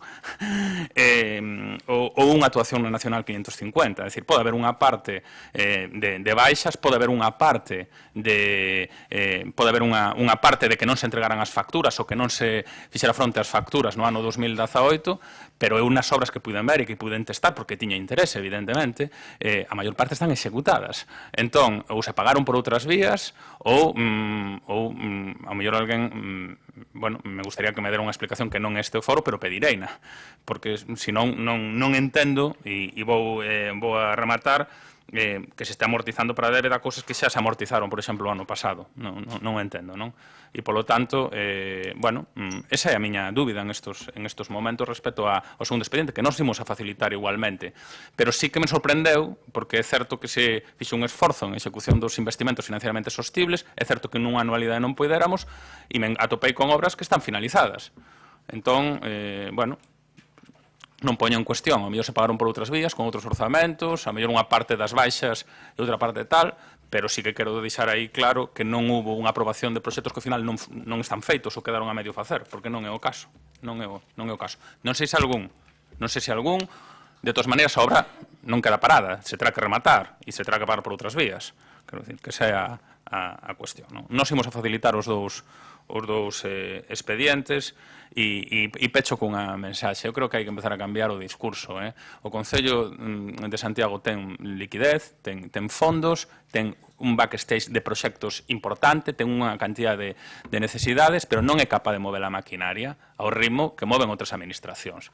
E vaille pasar cun goberno de Compostela Aberta, cun goberno do Partido Socialista, do Partido Popular ou do BNG. É certo que se cada quen aproveita no momento no que acontece para sacar réditos e dicir que un desastre, pois está ben. Pero o problema é de gravedade de mover a maquinaria para que toda esa gasolina, a liquidez e os proxectos podan chegar aos veciños e as veciñas. E eu creo que estaría ben que en algún momento chegáramos a unha conclusión de que solucións pode haber. Cada un terá as súas, cada un intentou poñer en marcha as súas. O que pasa é que agora hai uns novos responsables e outros pois non podemos acabar de poñer en marcha os nosos tratamentos. Moitas gracias. Moitas gracias, señor Noriega. Señor Quiroga. Sí, simplemente para recalcar que dentro do grupo municipal, pois, para non ser preocupante que 18,6 millóns de euros se deixen de investir na cidade ás portas de un Xacobeo, que destes 18,6, que son os 17,2 de superávit máis 1,4 do ano 2017, todavía lle restan 4,6 que non teñen executado. Esperemos que non teñamos outro pleno para amortizar débeda por outros 4,6 millóns de euros, porque chegamos a débeda cero a 31 de decembro. Recalcar que, bueno, ven que se vayan facendo xestións para cumprir o PMP despois de 6 meses. Nos, no último mes de goberno, estábamos en 16 días, en marzo chegamos a pagar en 9, finalmente, pois, esperemos tamén que no novo orzamento, depois de haber amortizado, está no 10 millóns, máis 4,6, que igual aparece dentro de uns días outro pleno para amortizar outros 4,6 millóns de euros, non se volvan a endevedar. Moitas gracias.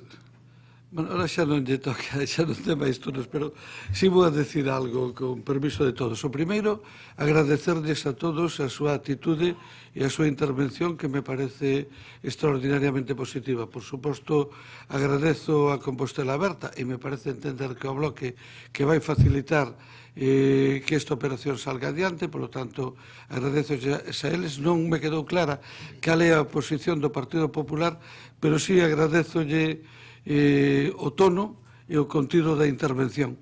En todo caso, aparte de pedirlle a axuda ao DEAN e de pedirlle a axuda á Xunta e de pedir a colaboración de todos, a axuda máis importante é a que nos poidamos prestar todos nós como representantes dos veciños de Santiago. Despois do capítulo de precisións, o señor Noriega, a débeda, cando eu estaba de alcalde, cando eu me fun, eran 63 millóns de euros, non 70. Non é que haya moita diferencia, non. Comprobe vostede o dato, está a liquidación feita e están todos os datos, que a lo menos quedarán colgados na página web, e eran 63 millóns. Me daría igual que foran 70, quero dicir unha cousa. O que sí cambiou desde o ano 2011 ata hoxe foi a legislación aplicable. Ese foi o que cambiou. O marco legal cambiou completamente. Non había as leyes do señor Montoro, non había a regla de gasto, non había a limitación que establece que se un concello está endevedado, pode endevedarse. E se ten débeda cero, non pode endevedarse. É unha situación aparentemente contradictoria. Ten explicacións, pero nos levaría demasiado lonxe aquí falar deso. En calquer caso, nos asumimos unha serie de compromisos. É unha prioridade para nós rebaixar o período medio de pago por debaixo dos 30 días. Segundo, é certo que vai haber un importante superávit cando se liquide o orzamento de 2019. Por lo tanto, temos que estar preparados para conseguir dos obxectivos. Rebaixar o período medio de pago e ser capaces, e iso é verdad que temos unha carteira de proxectos importantes, para inmediatamente sacar esos proxectos porque son absolutamente imprescindibles para a ciudadanía. E, desde logo, por parte do Grupo Socialista, eu creo que estamos actuando con absoluta transparencia e con absoluto reconocimiento da realidade e, por lo tanto, calquera ampliación de datos que vostedes precisen, sexa no marco do Pleno, sexa no marco da Comisión de Facenda como Comisión Especial de Contas ou no ámbito que se considera oportuno de bilateral, nos estamos dispostos a ofrecer todos os datos, toda a transparencia e tamén a pedirlles toda a colaboración que vostedes estén dispostos a ofrecer. Pola miña parte, máis nada, sometemos a votación. Eu creo que conxuntamente ou van a votar diferente nos dous puntos. Igual, podemos votar conxuntamente os dous puntos, entón. Formalmente non queda máis remedio que separar, porque son aspectos distintos. Punto 4, sinto. Punto 4 é a aprobación do expediente suplemento de decreto número 2019 suplemento 05. Votos a favor? PSOE. Votos en contra? Ningún. Abstencións? BNG, Compostela Aberta, PP. Punto 5, aprobación do expediente suplemento de decreto número 2019 suple 06. A favor? Grupo Socialista. En contra? Ningún. Abstencións, BNG, Compostela Aberta, Grupo Popular. Gracias. Quedan aprobados. A todos. Ben, pasamos ao punto número 6, que entendo que quedou retirado, polo tanto, pasaríamos ao punto número 7, e aquí teñolles que facer unha pregunta. Ao final, houve acordo para non hai acordo para moción institucional. Por lo tanto, interviría o bloque como propoñente, señor San Martín, cando vostede queira. O que queremos con esta proposta é poñer os esteos para que se poida facer un conservatorio profesional de danza en Santiago de Compostela, que entendemos que é unha débeda histórica tamén que temos con esta cidade, que cando se fixo justamente o Conservatorio Profesional de Música, nesa colaboración necesaria entre a Xunta e o Concello, pois ficou pendente de facer o Conservatorio de Danza e pasan os anos, parece que imos esquecendo algo para o que hai moita demanda, existen moitas academias, clases, moitas persoas na nosa cidade, no noso concello e na contorna inmediata que se queren dedicar á danza e moitas veces fano a través das academias privadas ou ben senón acaban tendo que desplazarse ou ben a Lugo ou ben a Coruña e a verdade en situacións que non son as mellores, as máis desesáveis. Desde o Concello de Santiago eu creo que hai que potenciar unha disciplina como a danza que ademais, xa digo, ten moitísima xente interesada que se puxo en contacto connosco, que ve moi ben esta iniciativa, hai demanda,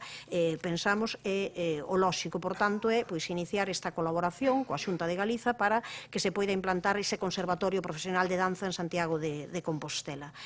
Nós fixemos unha proposta suficientemente ampla, entendíamos, para que poidese ser aprobada polo conxunto da corporación, creamos que canta máis forza tivese, poidese ter mellor, e sen entrar en cuestións de delimitar cal é o espazo, que se busque despois cal é o espazo máis acaído, que busque o grupo de goberno cal pode ser a fórmula, que se xestione coa Xunta de Galiza cal pode ser a participación de cada administración. Quero lembrar que da outra vez no caso do Conservatorio de Música, os 2.300.000, un 34% puxera o Concello, o resto a Xunta. O Concello tamén é certo que puxera a parcela, e tamén o que quixera poñer en riba da mesa é que non se faga, que non se vaya pola vía, está claro, de que o Conservatorio que faga é restarlle nin espazo nin capacidade ao Conservatorio de Música aínda pendente desa ampliación. É lóxico que o Conservatorio de Música poida ter no futuro esa ampliación absolutamente necesaria nos terreos que ten a beira do aparcamento, e que no caso do Conservatorio de Danza que se busque outra localización diferente. Entón, xa digo, está posta coa suficiente, eu creo que cuestión xeral para que poida ser apoiada por todos os grupos. Agora escoitaremos por que non foi posible que chegase a ser unha declaración institucional conxunta que era o mellor para que tivese moitísima máis forza. Aproveito o tempo que fica para comentar esa emenda que presenta o Grupo de Compostela Aberta. En todo caso, que non sería unha emenda de sustitución, senón de engádega, dado que o primeiro punto é absolutamente o mesmo. Entón, desde o punto de vista formal, sería unha emenda de engádega e non de sustitución. O primeiro punto sería igual. Para nós, desde logo, queremos que entrar demasiado en detalle de como debería de ser neste caso, e ademais abrelle a porta a facer convenios con escolas privadas da cidade, que entendemos que igual este non é o momento, igual esa pode ser unha vía ou ten que ser. De momento, dado que é certo que hai moitas escolas e que están facendo un traballo magnífico na cidade, pero nós entendemos que deberíamos de deixar a proposición para o fundamental, o centro. O centro desta é conseguir unanimidades a respecto de que haxe ese Conservatorio Profesional de Danza en Santiago, e o resto pódese mirar noutro momento, así como desenvolver ese proxecto expositivo para dar a coñecer esas mulleres homenaxeadas de mulleres precursoras no mundo da danza na nosa cidade. Unha idea que nos parece ben, pero que entendemos que é unha idea moi particular no medio dunha proposta que nos entendíamos que debía ser máis xeral para ser trasladada á Xunta e comezar con urxencia a canto antes poidamos desenvolver este proxecto. Eu creo que é moito mellor. Desde logo a nós constanos, porque algunha xente preguntaba hoxe na Xunta de Portavoces, que hai demanda, que hai moitas pais e nais e moitos nenos e nenas, mozos e mozas que están interesadas neste Conservatorio Profesional de Danza na cidade, e o que quixéramos era que saíse por unanimidade. Así que, en principio, non aceptaríamos tal e como está a proposta de Compostela Aberta, pero entendendo que o que é a proposta básica está nese punto 1, xestionar esa colaboración para implementar o Conservatorio Profesional de Danza, e outro pode quedar para outros momentos, que son cuestións moito máis concretas, moito máis específicas. Gracias, doña Branca. Moi boa tarde. Comentar que estamos totalmente a favor desta proposta alrededor da ampliación da oferta formativa das ensinanzas artísticas profesionais na nosa cidade, e pensamos que é necesario un pulo polo desenvolvemento das ensinanzas artísticas non só na nosa cidade, sino en todo o país, xa que dende fai máis dunha década ficaron casi bloqueadas. Que sexa unha proposición no eido das ensinanzas artísticas relacionadas ca danza, consideramos que é moi positivo, porque implica unha equiparación e unha dignificación da oferta de ensinanzas en certas disciplinas que moitas veces son minorizadas, como é o caso da danza, e tamén para favorecer a profesionalización efectivamente dos centos de persoas que practican danza nesta cidade e que non teñen acceso, senón é a través de desplazamento a outras cidades como son Coruña e Lugo, onde teñen conservatorios profesionais. Mais, en relación ás emendas que considerastes que non era positivo integrar nun discurso xeral, a liña na que plantexamos esas emendas foi na de abrir foco e tamén pensar que o que pode facer unha corporación municipal, unha institución municipal en relación ás ensinanzas de danza da cidade, porque moitas veces sempre pedimos á Xunta a colaboración, pero tamén é que podemos facernos. E nós temos unha escola municipal de música que ten o seu regulamento, que se pode ampliar unha sección de danza. Entón, ia nesa liña, nos sabemos que efectivamente a Escola Municipal de Música non ten un espazo posible para efectivamente ampliar a unha oferta de ensinanza de danza que implica sempre unhas instalacións moi específicas, mais coñecemos a situación das escolas de danza da cidade e penso que habería que ir, isto xa, pois se non é neste momento, é noutro, pero aproveito o foro para plantexar que teríamos que ir a unha proposta sostible. Sabemos que efectivamente abrir unha escola municipal de danza implica un orzamento moi importante, implica facer un estudio económico, mas pensamos que a forma sería ir a unha colaboración, a un convenio, unha xestión directa ou unha posible... Non considero que, non sei se houve mellor algún problema de entendemento de que da licitación a través das escolas, non iba por aí, iba a través dunha colaboración e unha forma de convenio das 3 ou 4 escolas que penso que estarían en situación de ir a un proceso de colaboración moi interesante para abrir unha escola municipal de danza na cidade. Sobre a última proposta, a última parte da nosa emenda, penso que estaría ben que implicala neste momento, porque realmente é unha proposta para pôr en valor o traballo que se fixo en Compostela e que sin ese traballo desas dúas mulleres, que son Linda Morrison e Elsa Pagano, a ensinanza de danza en Compostela académica non sería a mesma. Sempre se deixa pasar o momento e penso que ademais de pedir a colaboración da Xunta para abrir un conservatorio profesional de danza, tamén temos que aportarnos unha pincelada para plantexar que o que nos podemos facer dende a institución municipal. E penso que unha proposta expositiva sobre o traballo das ensinanzas artísticas de danza na cidade dende os anos 80, que é dende onde se empezaron a abrir e a plantexar e a profesionalizar, sería moi positivo e ia por aí a aportación. De todas formas, nos imos a votar a favor, como non pode ser de outra maneira. Moitas gracias. Moitas grazas, doña Branca. Doña María. Grazas, alcalde, boa tarde. Bueno, pois moitas das cousas que xa se dixeron aquí nos concordamos e que outras temos unhas pequenas discrepancias, non? Por referirme a normativa, a última normativa que se refire ao que os conservatorios elementais e profesionais de música e danza en Galicia, pois o decreto 22/2010 establece o regulamento precisamente destas ensinanzas como ensinanzas regradas de réximen especial. En ese decreto, pois no artigo 3, establecese que as corporacións locais poderán promover a creación de conservatorios de música e de danza. Por outra banda, en ensinanzas non regradas, pois as entidades locais en exercicio das súas competencias evidentemente tamén poden crear as escolas de música e danza, como foi o que aconteceu no caso do Concello de Santiago, que optou por complementar esa ensinanza profesional con unha escola municipal de música e danza, sen que a sección de danza, como ben recordaba a señora Novo, pois se desenvolvese nunca ata de agora.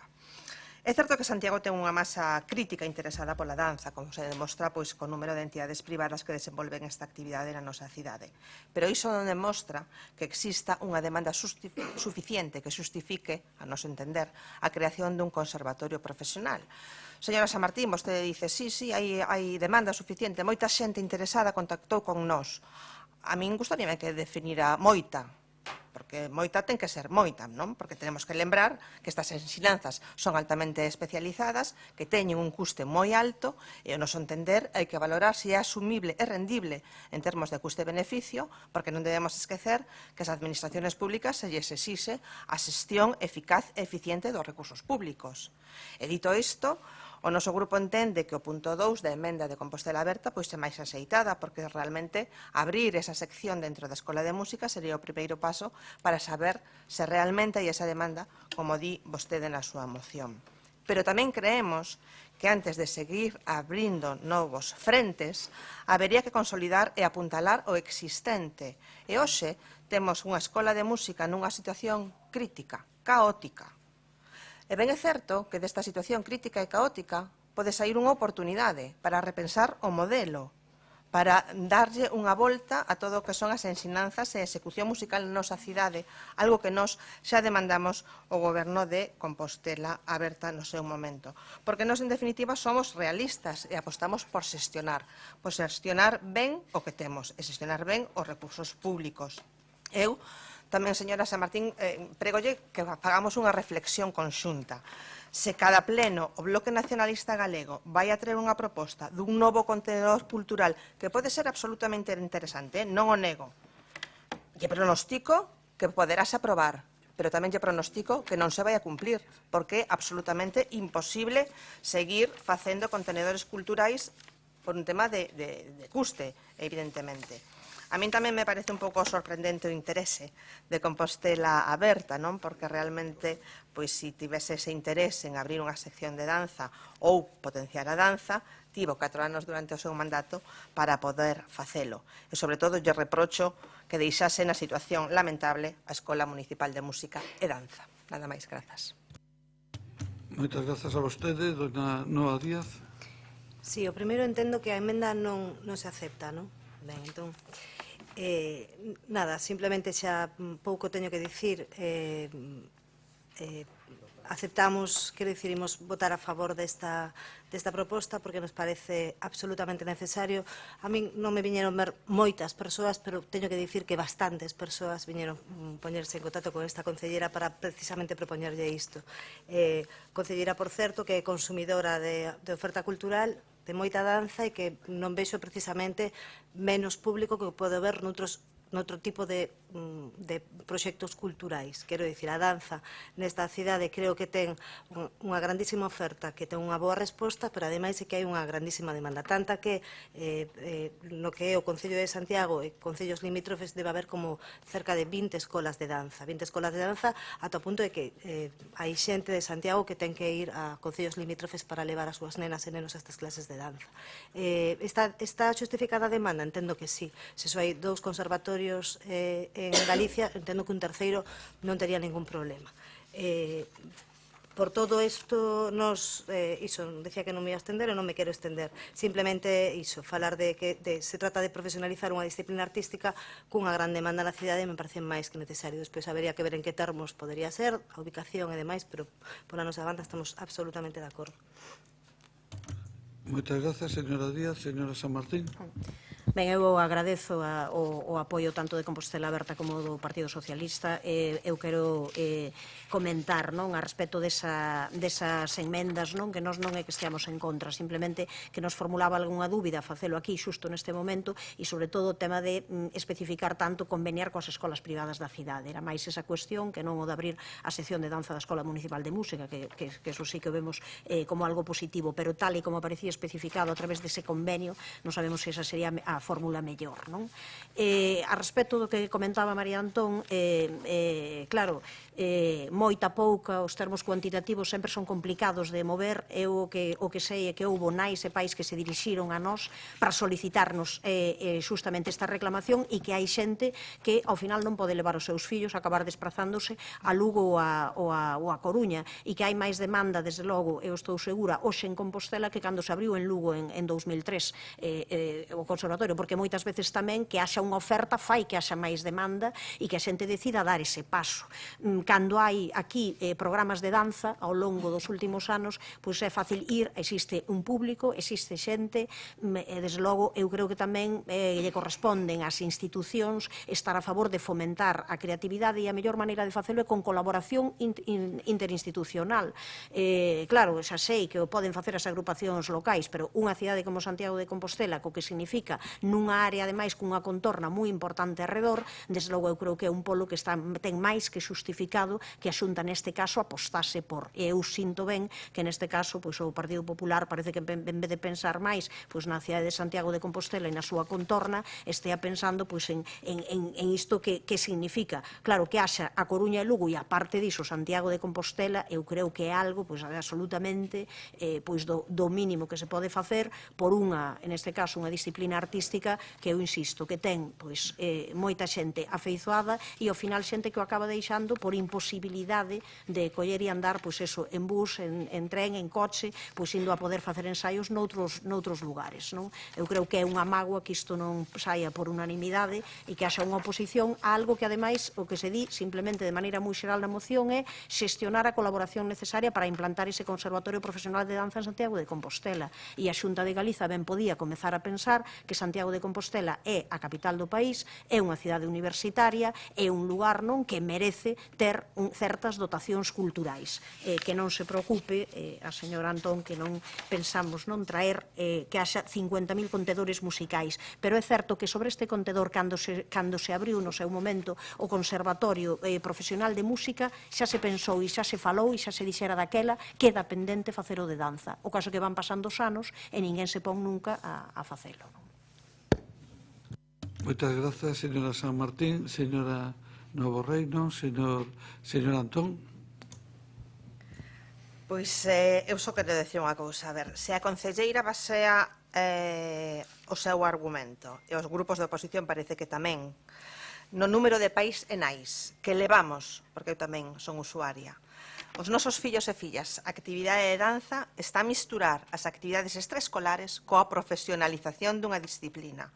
Está claro que partimos de conceptos absolutamente distintos e nós non nos opoñemos a que se abra como decía, a sección da Escola Municipal de Música, que nos parece moitísimo máis axeitado que falar xa dun conservatorio profesional. Que, por certo, non sei se vostedes coñecen o número de alumnos que teñen os dos únicos que hai, pero evidentemente está claro que os números non refrendan esa necesidade imperiosa. En todo caso, nós tampouco nos imos a opoñer a este proxecto. Moitas grazas, señora Antón. Señora Díaz. Simplemente dicir que se tivésemos en conta as actividades extraescolares, o mellor que si estábamos pensando era unha escola municipal de danza. O que estamos falando é de profesionalizar. Estamos falando de profesionalizar e para iso non estou falando de pais e nais que veñen porque levan as súas fillas e fillos a actividade de danza. Non. Estou falando, pois non se me entendeu ben. Non, a xente que reclama isto son a maior parte da xente que vou falar comigo como concelleira son profesionais do mundo da danza. Estamos falando de cuestións moi diferentes. E tamén algunha familia se acercou a nós porque son xente que leva, en concreto as súas fillas, as persoas que viñeron eran nenas e que as levaban a Lugo, dúas delas e outra a Coruña. Quero deixar eso claro. Son cuestións diferentes. Grazas, señora Díaz. Entendo que se procede á votación. Punto 7, evolución do grupo. Enténdese desestimada a emenda.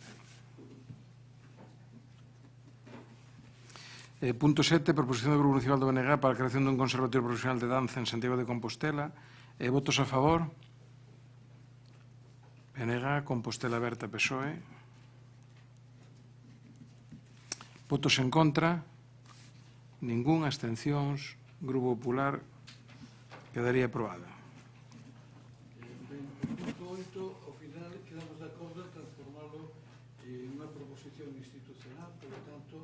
Entendo que se aprobaría por unanimidade. Se quere ordenar a votación, se non, queda como declaración institucional relativa. Sí, cunha modificación únicamente que na proposta de resolución onde pon a Corporación Municipal reitera o acordo para instar o Goberno español entrante ao cumprimento destes acordos comprometidos con Santiago de Compostela, en vez de poñer destes acordos, poría dos acordos comprometidos con Santiago de Compostela. En materia de infraestructuras. Moitas grazas. Non hai máis variacións. Por unanimidade, sí. Queda por unanimidade, perfecto. Pasamos a continuación ao punto número 9, que é a proposición do Grupo Municipal de Compostela Aberta para impulsar unha renda de garantía infantil en Santiago. Quen vai a intervir? Dona Marta Lois. Cando vostede queira. Sí, boa tarde, compañeros e compañeras da Corporación. Tamén quería aproveitar para dar a benvida a este pleno aos veciños e veciñas de Compostela e tamén a unha representación especial do estudantado universitario que hoxe tivo a ben tamén acompañarnos neste pleno.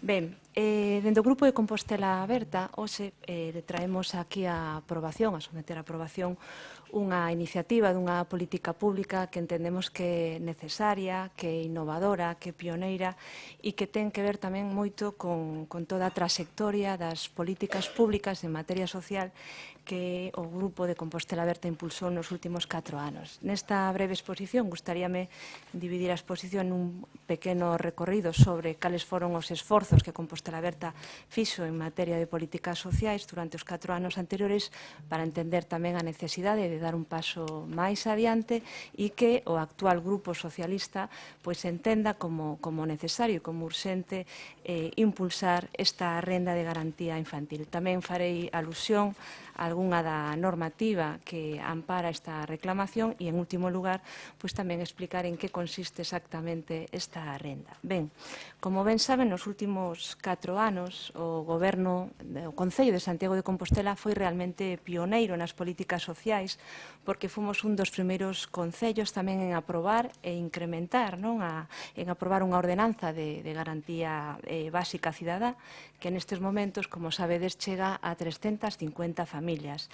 Tamén nesa mesma liña, nese compromiso, tamén se mellorou o servicio de axuda no fogar e se duplicaron os esforzos orzamentarios conseguindo en este servizo reducir aquelas listas de agarda. Tamén se abriu un programa Bono Taxi que estivo e estaba dirixido tanto ás persoas con dificultade de mobilidade como ás persoas do rural para poder trasladarse á zona do centro urbano.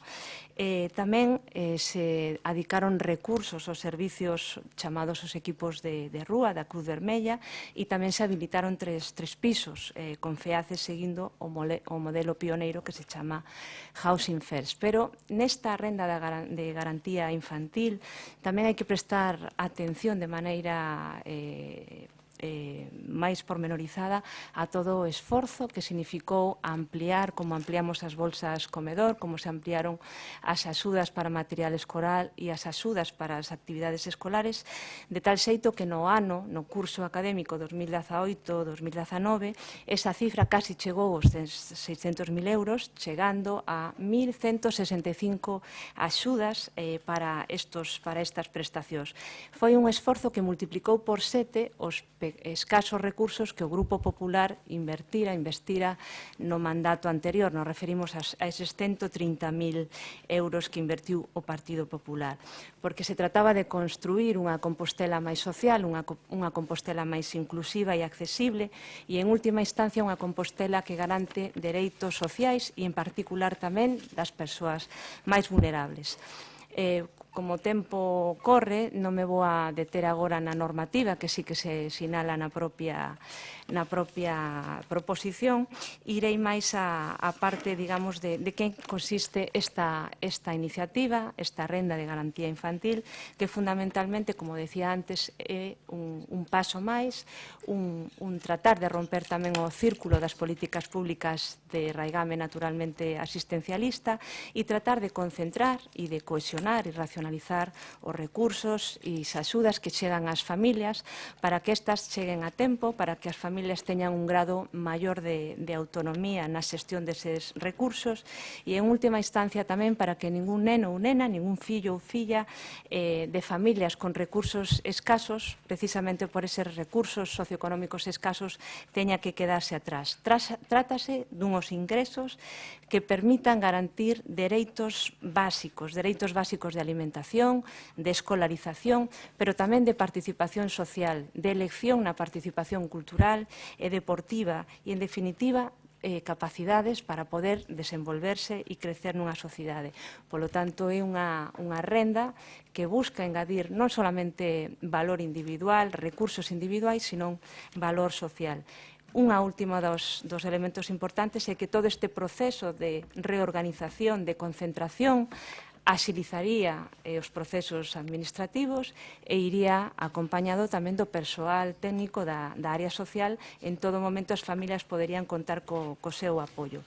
É unha iniciativa que estaba e que levábamos no programa de Compostela Aberta. Ben sabedes que este ano tamén a concelleira Mila Castro sabe que ata o 14 de novembro non se puideron publicar a lista definitiva das persoas que iban a disfrutar dunha bolsa de comedor. Esta renda quere rematar con estes atrasos que, en última instancia, tamén lesionan os dereitos das familias e os dereitos dos nenos e as nenas. Nada máis, moitas grazas. Moitas grazas, señora Lois. Comenzamos o turno de intervencións polo Bloque Nacionalista Galego. A señora Rivas, cando queira. Moitas grazas, moi boa tarde, compañeiros e compañeiras de corporación, e moi boa tarde tamén veciños e veciñas. Indo ao asunto desta proposición de Compostela Aberta, desde o BNG entendemos que as administracións públicas deben actuar sempre de xeito coordinado, coa prioridade posta, ou unha delas, pero moi especialmente en atallar toda a cuestión da pobreza, con actuacións transversais nos ámbitos sociais e laborais, porque co incremento do benestar social e coa creación de emprego de calidade tamén se contribúe á recuperación económica. Ademais desta proposta de crear a renda de garantía infantil, coa que estamos de acordo, que nos parece ben, tamén consideramos que compre introducir uns menores condicionantes para facilitar que a ordenanza de garantía básica cidadá chegue a todas aquelas persoas que o precisen. É unha ferramenta para a reducción de desigualdades económicas que debe ampliarse a máis fogares de cara a facer efectiva a inclusión cidadá prevista para persoas en situación de vulnerabilidade social ou en situación de risco de exclusión social. E aquí merecen atención moi especialmente, por suposto, aqueles fogares en que residen nenos e nenas. Esta ordenanza coincidimos en que toca reactualizala e toca ampliala, toca atender as necesidades de mellora que se propoñen nesta iniciativa de Compostela Aberta e que mesmo poden ampliar o período de duración da axuda que se establece como máximo durante 24 meses, non tería por que ser así. Detéctase, tamén é importante sinalar que, como se detecta no informe FOESA de Cáritas, tanto as familias numerosas como as monoparentais son as máis desfavorecidas neste caso. E dito informe fala de que os grupos onde se acumulan maiores porcentaxes de poboación en situación de exclusión son os fogares con menores e con xente moza, e no concreto, na Galiza, as familias numerosas con menores e monoparentais son as máis expostas ao risco de exclusión, e cunhas taxas, cunhas cifras desorbitadas do 30,5%, 23,3% e 23% respectivamente. Non hai dúbida de que este tipo de situacións as que temos que atallar cunha prioridade especial. En Santiago, desde o Concello, poden establecerse prezos públicos nas instalacións deportivas municipais que contribúan a mellorar a economía das familias monoparentais, ademais de ter en conta esta modalidade cada vez máis ampla de fogares cunha nai ou cun pai con menores que han facerlle fronte aos gastos das crianzas de xeito individual. Aquí, pois, sabemos, que non vou incidir moito nisto, que a situación se agrava debido ás medidas de austeridade e recortes no ámbito social, de educación, sanidade, das pensións, ademais da precariedade laboral, que provocou o acrecentamento das desigualdades na renda. O que non queremos é que se produza esa transmisión da desigualdade a xeracións máis mozas, un fenómeno que frea as posibilidades de que se incremente a calidade de vida en moitas familias de Santiago de Compostela. Desde o BNG estamos a favor de todo o que se poida facer que vai nesta dirección. Lembremos que foi o BNG quen conseguiu duplicar na negociación de orzamentos do 2018 as axudas para comedores e material escolar.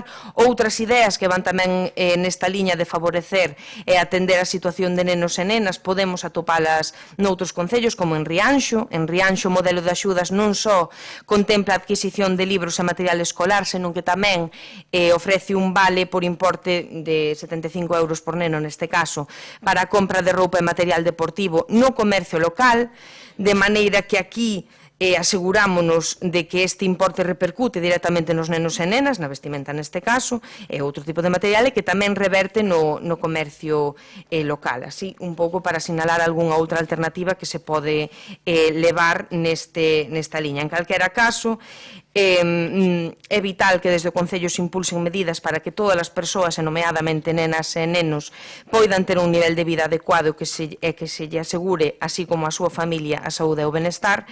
En en especial pois todo o que ten que ver coa alimentación, o vestido, a vivenda, a asistencia médica, os servicios sociais necesarios, e por isto pois, o BNG non pode máis que mostrar o seu apoio a esta proposición. Nada máis. Moitas grazas. Polo Grupo Popular, interven don Alejandro Sánchez Brunete. Gracias, alcalde. Bueno, dado que el alcalde me ha pedido brevedad y yo me he vuelto lacónico, no me voy a...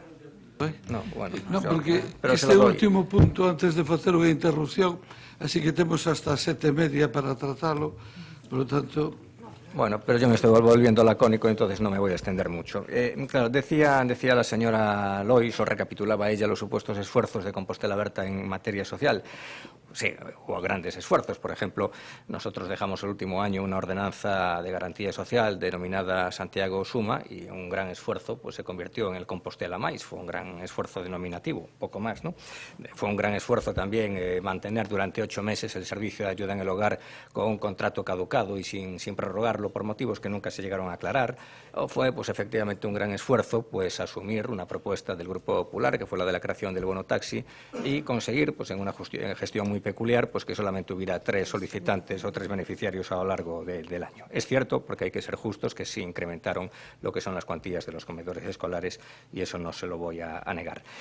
Bueno, la verdad no deja de sorprenderme, o quizás de preocuparme, pues un posible empeño de Compostela Berta de introducir el aspecto, la propuesta siempre polémica de una renta básica pues a través de los niños, ¿no? La verdad pues, sería algo, en fin, un poco incalificable, pero no voy a entrar en esa polémica. Lo que sí tengo que decir es que la propuesta que usted nos traslada nos parece inconcreta y por lo tanto no la podemos valorar en sus justos términos, porque es decir, no asoman ni unos perfiles mínimamente identificativos de la misma, y por otra parte, pues así a primera vista pues no nos parece oportuno el que se cree una renta que tenga como destinatarios indeterminados a los niños. Yo creo que hay otras fórmulas, pues Navia pues acaba de apuntar una, que es la de establecer pues unos precios públicos mucho más rebajados que se pueden aprobar, por ejemplo, en Junta de Gobierno, y después por otra parte pues hay que recordar que tanto pues en el ámbito de lo que son las ayudas municipales como de lo que son las ayudas de la Xunta de Galicia, pues ya se contemplan los miembros de la unidad familiar, ya se contemplan pues necesidades concretas referidas pues al ámbito educativo, incluso de la educación que no es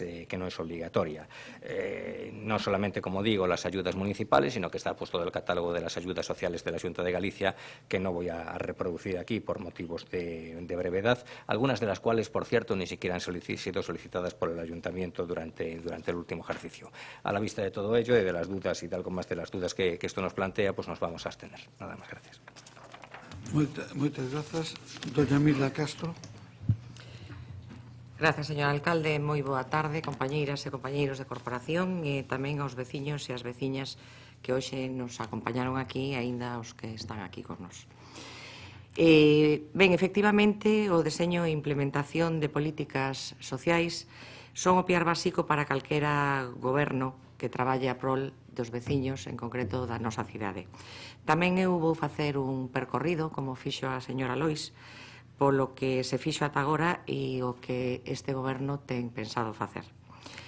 Ben, a Ordenanza de Garantía Básica Cidadá, tamén coñecida como Compostela Mais, sustituíu a que lle deixara no seu día a anterior ordenanza Santiago Suma. Está axudando a 210 unidades de convivencia cunha prestación que lle permita cubrir as necesidades máis básicas ás cidadás e os cidadás de Santiago. Como se pode percibir, últimamente hai un descenso con respecto ao ano anterior, estou falando do ano 2018, dado que coa entrada en vigor do decreto que desenvolve a Lei de Inclusión Social de Galicia, se incrementaron as posibles tipoloxías de persoas beneficiarias da Risga. Polo tanto, as prestacións municipais de carácter subsidiario, o incremento dunhas provoca o descenso doutras, e está pasando isto. Os nosos maiores e as persoas afectadas por algún grado de dependencia tamén para nós son importantes, como decía a señora Lois, son beneficiarios das atencións prestadas a través do Servizo Municipal de Axuda no Fogar. Estimamos que existe tamén aquí un pouco de confusión na argumentación realizada polo Grupo Municipal de Compostela Berta, porque sí que hai lista de agarda. hai lista da garda e a houbo sempre. O que si se acadou, é certo, foi reducir en determinados momentos esa lista.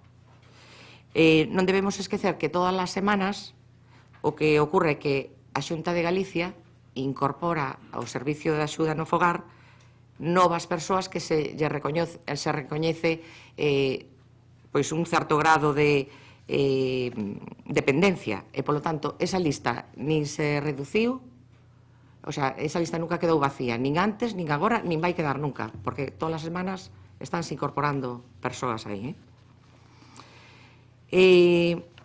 Aproveito, ademais, tamén a ocasión para anunciar que esta Concellería, a través do Departamento Municipal de Servicios Sociais, xa está traballando na nova licitación do Servicio de Axuda no Fogar, e o que pretendemos é dar un impulso de servizo en termos de igualdade en todo o termo municipal, algo que non se estaba conquerindo ata agora. Había dúas zonas na cidade, unha tiña uns servicios, outra tiña outros. Para este goberno tamén son importantes aquelas persoas que ven pola súa idade, ven pola discapacidade que sofren ou ven por residir en zonas rurais afastadas, non poden participar nos recursos da cidade en condicións de igualdade que as restantes veciñas e veciñas de Compostela. Todos os programas e accións que poidamos artellar dende calqueira das nosas concellerías son importantes para nós para avanzar na consecución e garantizar dereitos. E así o imos facer, así o faremos. Tampouco me quero esquecer das persoas que se atopan pernoctando na rúa ou nunha situación de senfogarismo. Fórmulas residenciais, sempre dende o contorno comunitario, como un elemento de integración, serán as que nos artellaremos, fomentando a convivencia, dende o respecto a diferencia de cada quen e cumprindo, como non poudo ser de outro xeito, a legislación vixente. Manifesta hoxe tamén o Grupo Municipal de Compostela Aberta a súa preocupación polos máis novos, polas nenas e polos nenos do noso municipio. Nenas e nenos que pertenecen a familias que están afectadas por factores de vulnerabilidade social. Eu quero anunciar dende aquí que este grupo de goberno e en particular esta concelleira comparte totalmente a súa preocupación.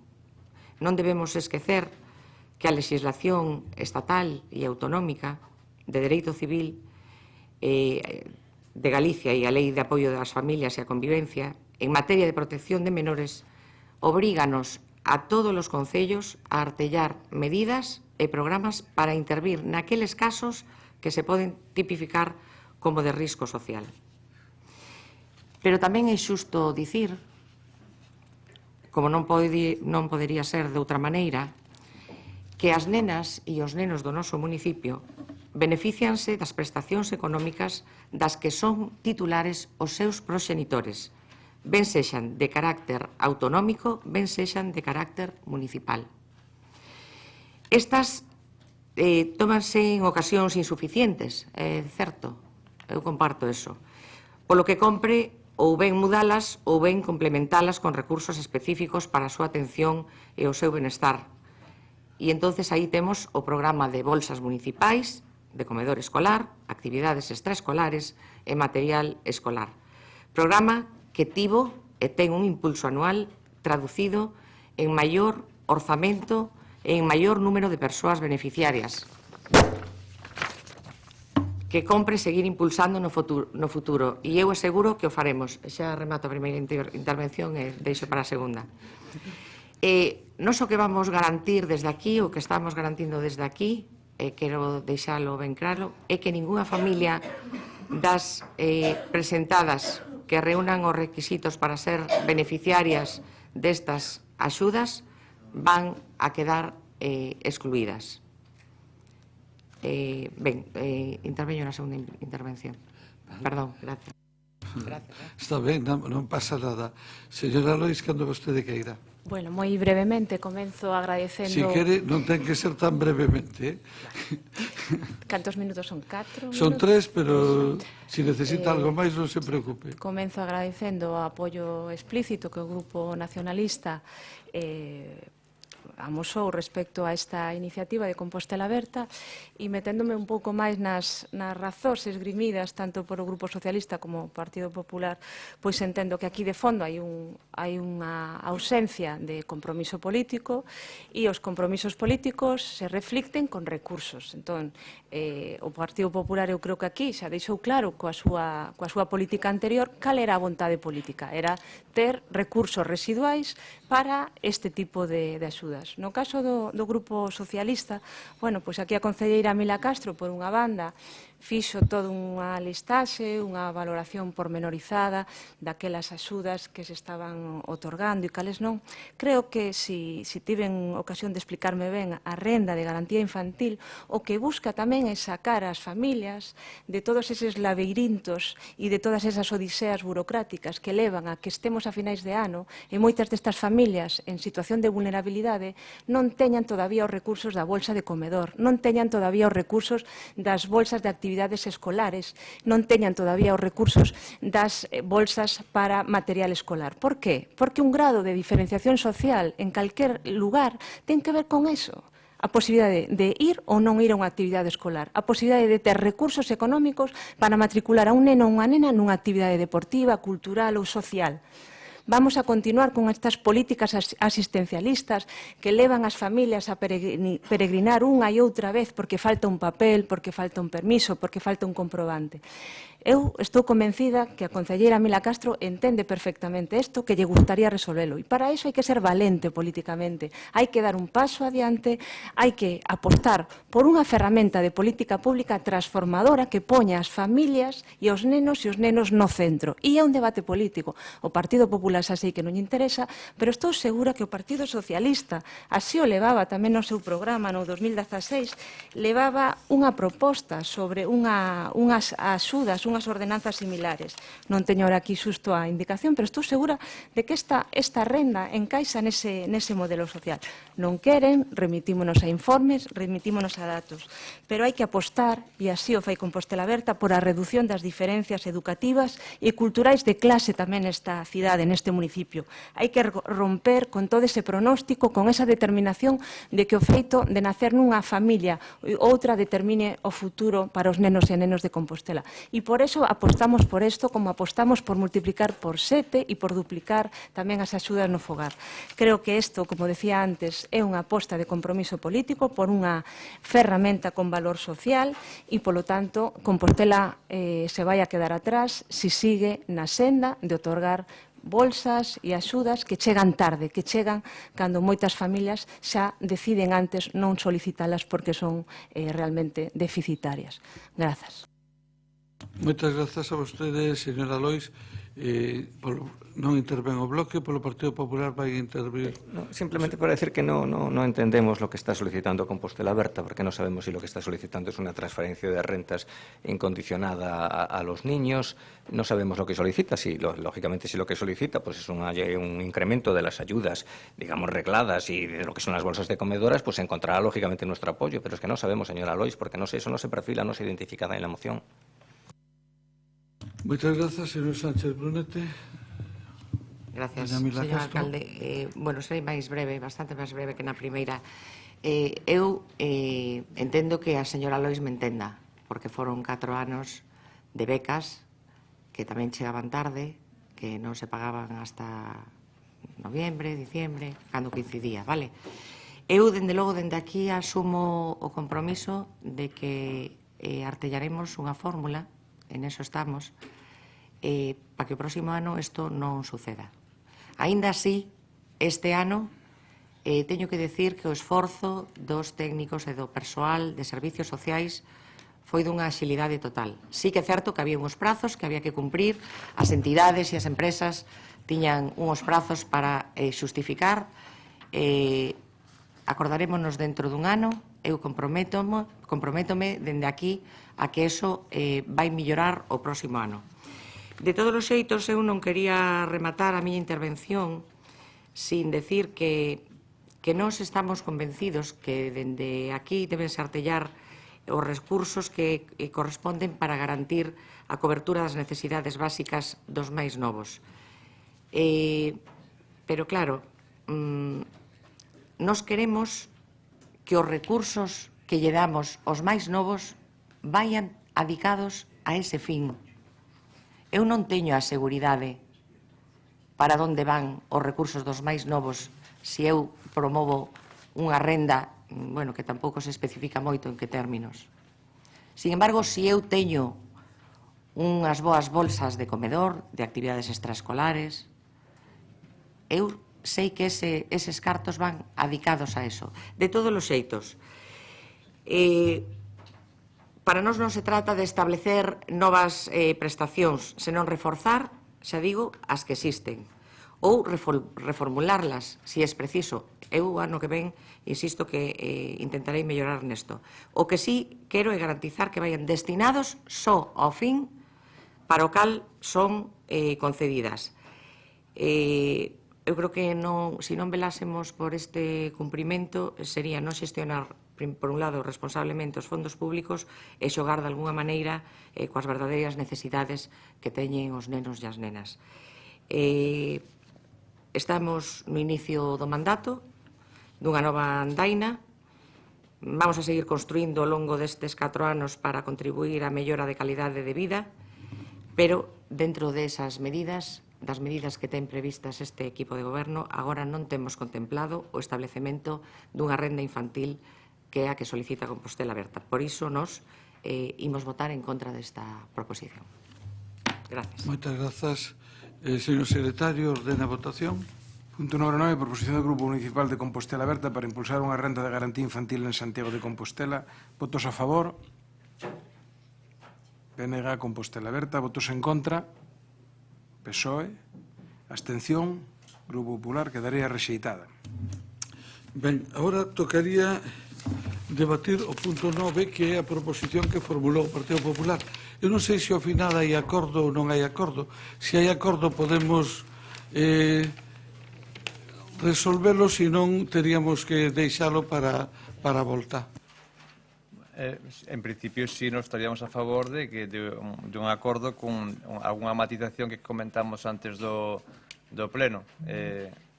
Nos admitimos esa matización. En esencia, isto que implicaría é que a referencia que facíamos a penalizar, de ser o caso, na medida do legalmente posible, a proliferación de locais baleiros, esa parte se retiraría e quedaría o resto, que a creación dunha comisión especial da que formarían parte todos os grupos políticos para apoio ao comercio de proximidade, etc. etc. Sí, o único que nos gustaría que estivese concretado un plazo para a creación da comisión.